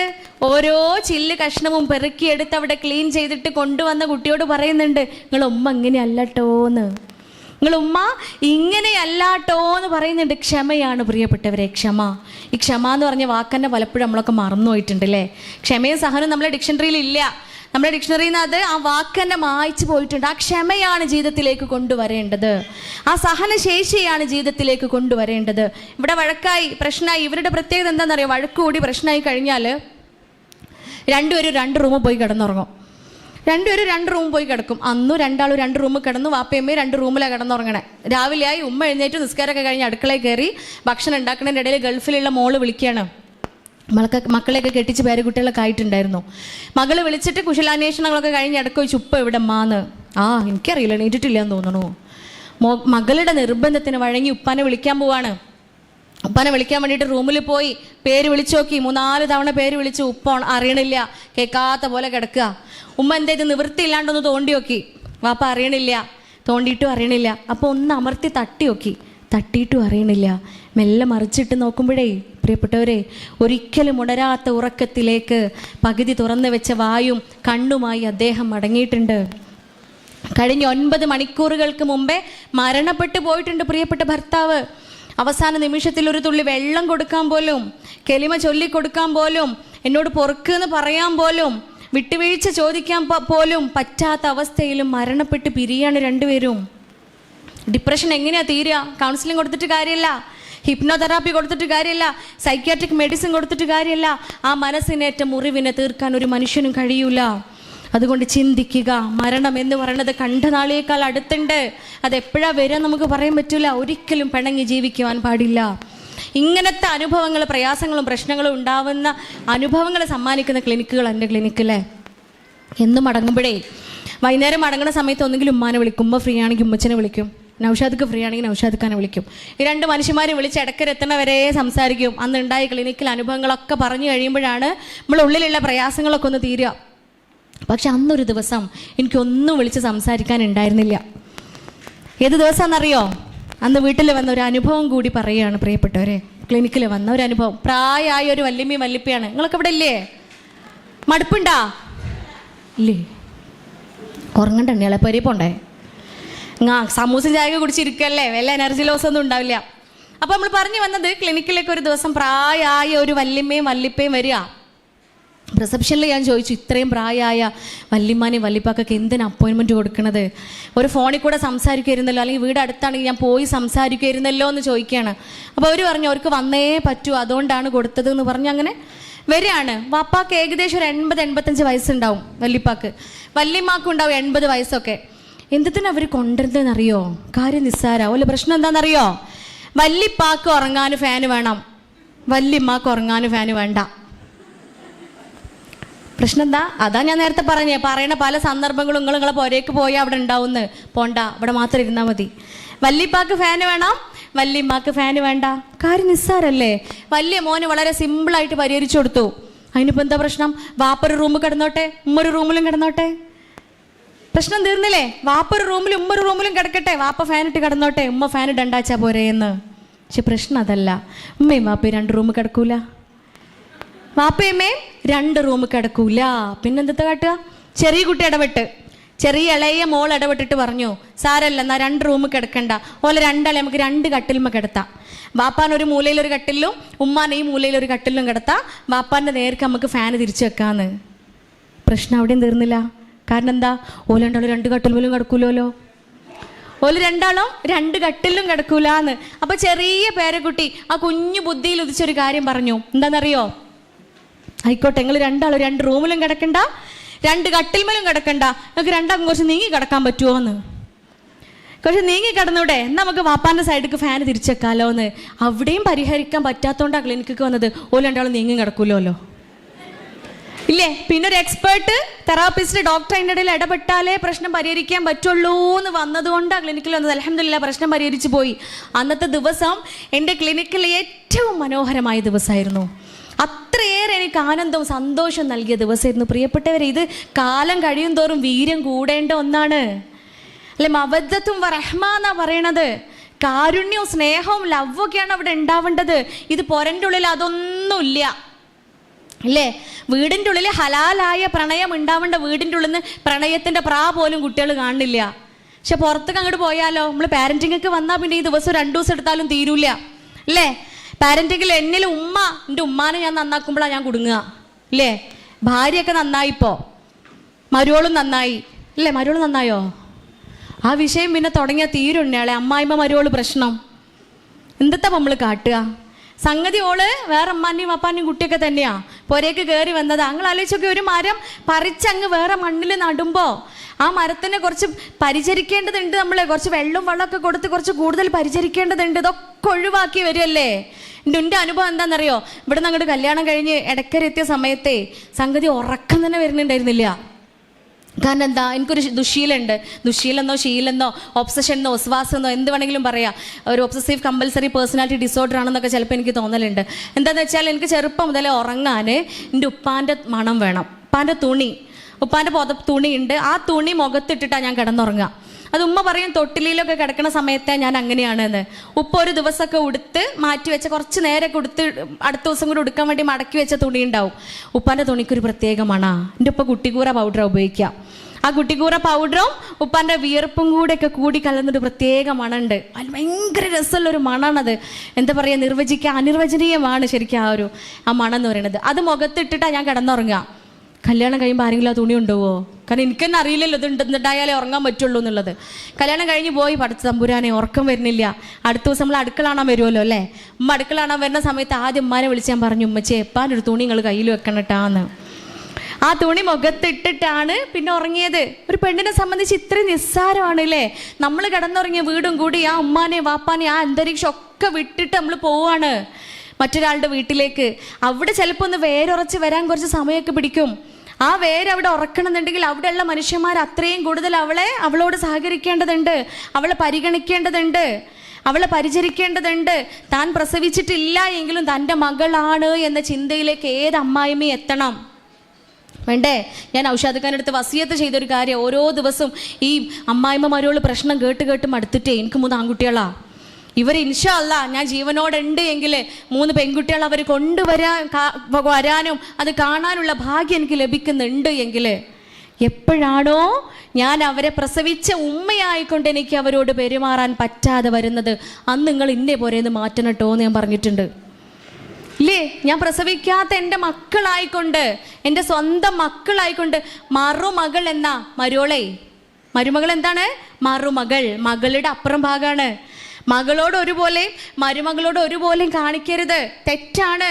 മക്കൾക്ക് ഉമ്മാരോടും വാപ്പാരോടും മാത്രമല്ല ബാധ്യതകൾ ഉള്ളത്, പടച്ചോൻ കാരുണ്യം കൊണ്ട് നോക്കുക പോലും ചെയ്യുകയില്ല എന്നാ പറയണത് 2 കൂട്ടര്. പരലോകത്ത് വെച്ച് പടച്ചോൻ കാരുണ്യം കൊണ്ട് നോക്കുക പോലും ചെയ്യൂലെന്ന്. മക്കളെ ഒറ്റപ്പെടുത്തിയ മാതാപിതാക്കളെ, മക്കളെ ഒറ്റപ്പെടുത്തുന്ന പറഞ്ഞാൽ എന്താ? ഈ കയറി വരുന്ന മകൾ എൻ്റെ മകളാ, മരുമകളല്ല, എൻ്റെ മറുമകളാണ്, എൻ്റെ മകൾക്ക് പകരം കയറി വരുന്നവളാണ്. അവളെ സംരക്ഷിക്കേണ്ട, അവളെ സ്നേഹിക്കേണ്ട, അവളെ പരിചരിക്കേണ്ട ബാധ്യത ആ ഉമ്മാക്കുണ്ട് എങ്കിൽ ആ ഉമ്മാൻ്റെ കാലിനടിയിൽ തന്നെ അവളെ സ്വർഗ്ഗമുള്ളത്. അത് അവളും മനസ്സിലാക്കേണ്ടതുണ്ട്. അപ്പോൾ ഉമ്മയല്ലേ രാവിലെ കയറി ചെല്ലുമ്പോൾ അടുക്കളയിൽ ആരും ഫസ്റ്റ് എത്തിക്കോട്ടെ, എന്തിനാ ഈഗോ ക്ലാഷ്, എന്തിനാ ഒന്ന് സലാം പറഞ്ഞ് കയറുക. എന്തെങ്കിലും കുറുമ്പോ കുശുമ്പോ ഉണ്ട് എങ്കിൽ അതങ്ങ് ഉരുകി ഇല്ലാതെ ആയിക്കോളും. രാത്രി ഉറങ്ങാൻ പോകുമ്പോൾ, കിടക്കാൻ വേണ്ടി റൂമിലേക്ക് പോകുമ്പോൾ അടുക്കളയിലുള്ള ഉമ്മാനോടും മുത്തച്ഛനോടും ഇളച്ചിനോടും ആരൊക്കെയാണോ ഉള്ളത് ഓരോടൊക്കെ അസ്സലാമു അലൈക്കും എന്ന് പറഞ്ഞിട്ട് റൂമിലേക്ക് പോവുക. ആ പിണക്കങ്ങളോ അഭിപ്രായ വ്യത്യാസങ്ങളോ എന്തെങ്കിലും ഉണ്ട് എങ്കിൽ അത് അവിടെ അങ്ങ് ഇല്ലാതെ ആവേണ്ടതുണ്ട്. അതുകൊണ്ട് നമ്മൾ ശ്രദ്ധിക്കണം പ്രിയപ്പെട്ടവരെ, ബന്ധങ്ങളെ ഊഷ്മളമാക്കുക. 5 നേരം നിസ്കരിക്കും, തസ്ബീമാല കയ്യിൽ നിന്ന് വെക്കലുണ്ടാവില്ല, 24 മണിക്കൂർ നിസ്കാരപ്പായയിലാണ്. മരോക്ക് ഉമ്മ എന്ന് പറയുമ്പോൾ അതിന് പേടിയും വെപ്രാളുവാ. എന്ത് കാര്യമുള്ളത്? ആലോചിക്കുക, എന്ത് കാര്യമാണ് അതിലുള്ളത്? ആ നിസ്കാരം തസ്ബീമാല കയ്യിൽ പിടിച്ച് നടക്കുന്നതും ദിക്റും സ്വലാത്തും ചൊല്ലണതും പടച്ചോൻ സ്വീകരിക്കണില്ല. അവളെ മകളായിക്കൊണ്ട് കാണുന്നുണ്ട് എങ്കിൽ, അവളുമായുള്ള ബന്ധം ഊഷ്മളമാക്കുന്നുണ്ട് എങ്കിൽ മാത്രമേ പ്രാർത്ഥന സ്വീകരിക്കുകയുള്ളൂ പ്രിയപ്പെട്ടവരെ. അതുകൊണ്ട് മനസ്സിലാക്കുക, എന്നിലെ മികച്ച ഭാര്യയെ ഞാൻ പുറത്തേക്ക് എടുക്കേണ്ടതുണ്ട്, എന്നിലെ മികച്ച മരുമകളെ ഞാൻ കാണിച്ചു കൊടുക്കേണ്ടതുണ്ട്. എങ്കിൽ മാത്രമേ പടച്ചോൻ നാളെ ചോദ്യം ചെയ്യുമ്പോൾ, പടച്ചോൻ നാളെ ചോദിക്കുമ്പോൾ ആ ചോദ്യത്തിന് മുമ്പിൽ ഉത്തരം മുട്ടാതിരിക്കുകയുള്ളൂ. അതുപോലെ ബാധ്യത, ആണുങ്ങൾക്കില്ലേ ബാധ്യത? നിങ്ങളിൽ ഏറ്റവും ഉത്തമരാരാന്നാ പറയണേ? ഒരു ചാർട്ട് പേപ്പർ എഴുതിയിട്ടുള്ളൂ അല്ലേ? 2ാമത്തെ ചാർട്ട് പേപ്പർ എഴുതണ്ടേ ഇല്ലേ? പോരൻ്റെ മുമ്പിൽ ഒട്ടിക്കാൻ 1ാമത്തെ ചാർട്ട് പേപ്പറിൽ 3 കാര്യം നമ്മൾ കേട്ടു. 2ാമത്തെ ചാർട്ട് പേപ്പറിൽ ഒട്ടിക്കേണ്ടത് എന്താണെന്നറിയോ? നിങ്ങളിൽ ഏറ്റവും ഉത്തമൻ പള്ളിക്കാർക്കും മഹല്ലുകാർക്കും അങ്ങാടിയിലുള്ള ആളുകൾക്കൊന്നും ഉത്തമനായിട്ട് കാര്യമല്ലോ. പിന്നെ ആർക്കാ ഉത്തമനാവണ്ടേ? പൊരയുള്ള പെണ്ണിനെ. പൊരയിലുള്ള പെണ്ണിനോട് ഏറ്റവും മാന്യമായി പെരുമാറുന്നവനാണ് നിങ്ങളിൽ ഏറ്റവും ഉത്തമൻ എന്ന് പറയുമ്പോൾ, അവൾക്ക് ന്യൂനതകളുണ്ട് എങ്കിൽ അവളിൽ ഒരു നന്മയെങ്കിലും അവശേഷിക്കുന്നുണ്ടാവും. ആ നന്മയിലേക്ക് നോക്കിക്കൊണ്ട് ആ നന്മയിലേക്ക് നോക്കിക്കൊണ്ട് നീ സംതൃപ്തി അടയുക എന്ന് പറയുമ്പോൾ എങ്ങനെ പ്രിയപ്പെട്ടവർ നമ്മളൊക്കെ പൊരയിൽ പ്രശ്നം ഉണ്ടാവുക ഇല്ലേ? ഒരു പ്രശ്നം, ഒരു ന്യൂനത ഒക്കെ കാണുമ്പോൾ നോക്കുള്ള ഒരു നന്മനെ കുറിച്ച് ആലോചിച്ചാൽ പോരെ? അത് സാരല്ല, എന്തൊക്കെ പറഞ്ഞാലും അവൾ ഇങ്ങനെയാണല്ലോ, അപ്പോൾ പ്രശ്നം ഉണ്ടാവില്ല. അതുകൊണ്ട് ഹബീബ് വീണ്ടും വീണ്ടും ഉണർത്തിയത്, നിങ്ങൾ മക്കൾക്ക് മുൻപിൽ വെച്ച് സ്നേഹം പ്രകടിപ്പിക്കുക, മക്കൾക്ക് മുൻപിൽ വെച്ച് വായിലേക്ക് ഭക്ഷണം വെച്ച് കൊടുക്കുക. വായിലേക്ക് ഭക്ഷണം വെച്ച് കൊടുക്കുന്നത് കുട്ടികൾ ആകെ എവിടെ കാണുള്ളൂ?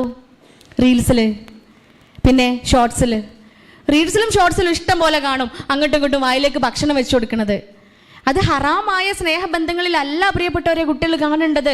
വീട്ടിൽ ഉമ്മയും വാപ്പയും പരസ്പരം ഭക്ഷണം വായിലേക്ക് വെച്ചു കൊടുക്കുന്നത് കാണുമ്പോൾ, ഉമ്മയും വാപ്പയും പരസ്പരം സ്നേഹിക്കുന്നത് കാണുമ്പോൾ, എൻ്റെ ഉപ്പാനെ കെട്ടി അന്ന് തുടങ്ങിയതാണ് എൻ്റെ ദുരിതം എന്ന് പറയാത്തൊരു ഉമ്മ ഉണ്ടാവുമ്പോൾ, എൻ്റെ ഉമ്മ എൻ്റെ തലയിൽ കയറി അന്ന് തുടങ്ങിയതാണ് എൻ്റെ കഷ്ടകാലം എന്ന് പറയാത്ത വാപ്പ ഉണ്ടാവുമ്പോൾ കുട്ടികൾ കല്യാണം കഴിക്കാൻ തയ്യാറാവും അല്ലേ?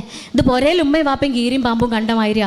എന്നിട്ട് 10-28 വയസ്സായ കുട്ടികളെ പിടിച്ചു വലിച്ച് കൊണ്ടുവരും, പൊന്നാര ഡോക്ടർ റേറ്റിങ്ങളൊന്ന് കെട്ടിച്ചു തരുമോ എന്ന് ചോദിച്ചിട്ട്. എന്നെ കൊണ്ട് എന്ത് ചെയ്യാൻ പറ്റും പ്രിയപ്പെട്ടവരെ? കാരണം മക്കൾക്ക് നമ്മൾ കാണിച്ചു കൊടുക്കണം മാതൃക വീട്ടിലാ. എന്തിനാ പൊന്നാര ഡോക്ടറെ വേലിയമ്മ കിടക്കണ പാമ്പിനെടുത്ത് തലയിലിടണമെന്നും കുട്ടികൾ ചോദിക്കലുണ്ട്. കാരണം ഉമ്മയും വാപ്പയും കലഹിക്കുന്നതും ബഹളം വെക്കുന്നതും കണ്ട് മടുത്ത കുട്ടികൾ വിവാഹമേ അബദ്ധമാണെന്ന് മനസ്സിലാക്കും, ഇതൊരു അടിമത്തമാണെന്ന് മനസ്സിലാക്കും. നമ്മളൊക്കെ ചെയ്ത് കൂട്ടിയതിൻ്റെ പരിണിത ഫലമാണ് ഇന്നത്തെ ജനറേഷൻ അനുഭവിക്കുന്നത്. ആർക്കും കെട്ടണ്ട, പെൺകുട്ടിയൊക്കെ എസ്പെഷ്യലി കല്യാണമേ കഴിക്കണ്ട, എല്ലാവർക്കും സിംഗിൾ ലൈഫാ. പഠിക്കുക, ജോലി ചെയ്യുക, പൈസ ഉണ്ടാക്കുക, ഒറ്റയ്ക്ക് ജീവിക്കുക അല്ലേ? മനുഷ്യനാണ്, പെണ്ണും ആണുമാണ്. സ്വതചിത്തമായ ചേഞ്ചസ് ശരീരത്തിന് സംഭവിക്കുന്നുണ്ട്. ഈസ്ട്രജൻ ഹോർമോണും ടെസ്റ്റോസ്റ്ററോൺ ഹോർമോണും ഉണ്ടാവും. സെക്ഷുവാലിറ്റി, ലൈംഗികത എന്ന് പറയുന്ന അവസ്ഥയിലേക്ക് അവരെത്തും. അത് ഫുൾഫിൽ ചെയ്യാൻ പിന്നെ ഡേറ്റിങ്ങിനും ലിവിങ് ടുഗദറിനും ഹോമോസെക്ഷുവാലിറ്റിക്കും ബൈസെക്ഷുവാലിറ്റിക്കും പോകേണ്ടി വരും അവർ.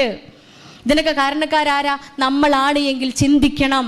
മക്കൾ പറയണം, എൻ്റെ ഉപ്പയെപ്പോലെ എൻ്റെ പെൺകുട്ടി പറയണം, എൻ്റെ ഉപ്പയെപ്പോലെ എൻ്റെ ഉമ്മയെ സ്നേഹിക്കുകയും പരിഗണിക്കുകയും സംരക്ഷിക്കുകയും എൻ്റെ ഉമ്മയുടെ കുടുംബത്തെ ബഹുമാനിക്കുകയും ആദരിക്കുകയും ചെയ്യുന്ന ഒരു ഭർത്താവിന് എനിക്ക് കിട്ടണമെന്ന് നമ്മളെ പെൺകുട്ടികൾ ആഗ്രഹിക്കണമെങ്കിലേ വാപ്പ അങ്ങനെ ആവണം. നമ്മൾ ആൺമക്കൾ ആഗ്രഹിക്കണം, എൻ്റെ ഉമ്മ എൻ്റെ ഉപ്പയെ സ്നേഹിക്കുകയും ബഹുമാനിക്കുകയും പരിഗണിക്കുകയും ആദരിക്കുകയും എൻ്റെ ഉപ്പയുടെ കുടുംബത്തെ ബഹുമാനിക്കുകയും പരിഗണിക്കുകയും ചെയ്യുന്നത് പോലെ സ്നേഹിക്കുന്ന ഒരു ഭാര്യയെ എനിക്ക് കിട്ടണം നമ്മൾ ആൺകുട്ടികളും പറയണമെങ്കിലേ പുരയിലത് ഉണ്ടാവണ്ടേ. അല്ലാണ്ട് കൗൺസിലിംഗ് കൊടുത്തിട്ടൊന്നും കാര്യമില്ല. എന്നെയാളെ സൈക്യാട്രിക് മെഡിസിൻ കൊടുത്തിട്ടും കാര്യമില്ല. പെൺകുട്ടികളും ആൺകുട്ടികളും കല്യാണം കഴിക്കൂല. പുരയിൽ നല്ല സ്നേഹം കാണിക്കണം.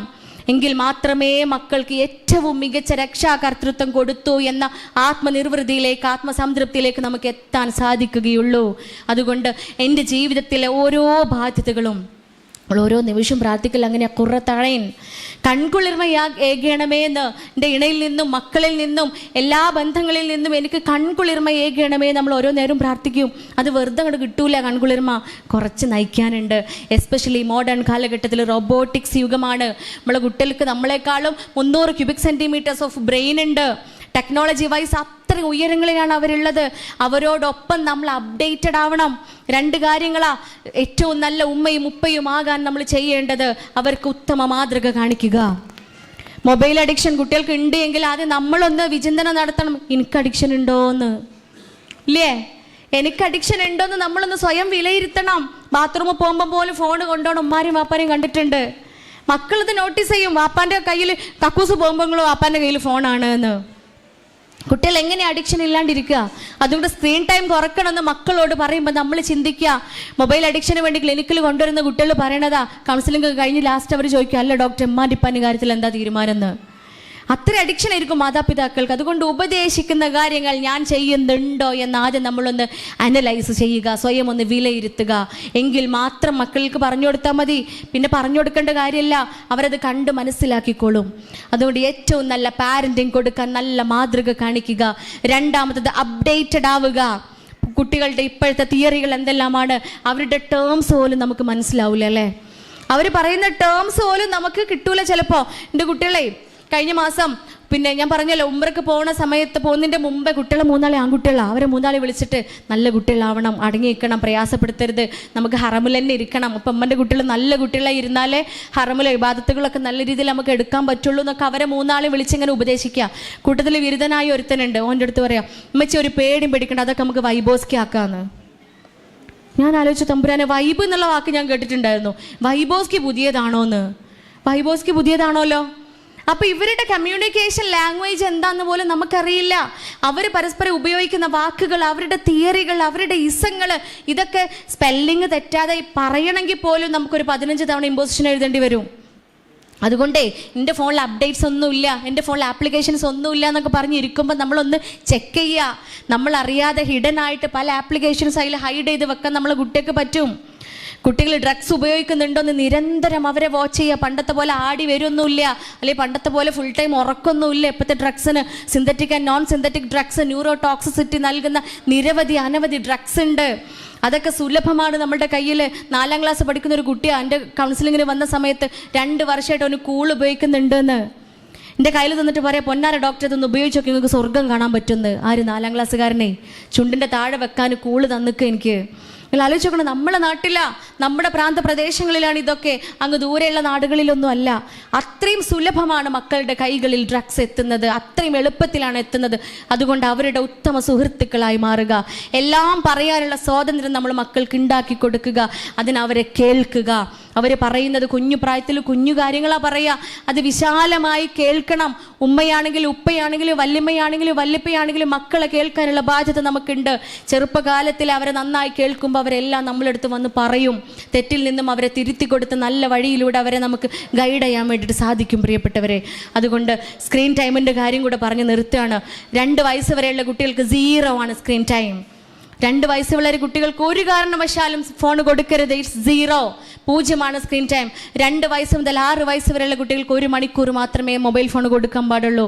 6 വയസ്സ് മുതൽ 12 വയസ്സ് വരെയുള്ള കുട്ടികൾക്ക് മാക്സിമം 2 മണിക്കൂറാണ്. അതിന് മുകളിലുള്ള അഡൽട്ട് ആയിട്ടുള്ള ആളുകൾക്ക് 2.5 മണിക്കൂറാണ് മാക്സിമം സ്ക്രീൻ ടൈം.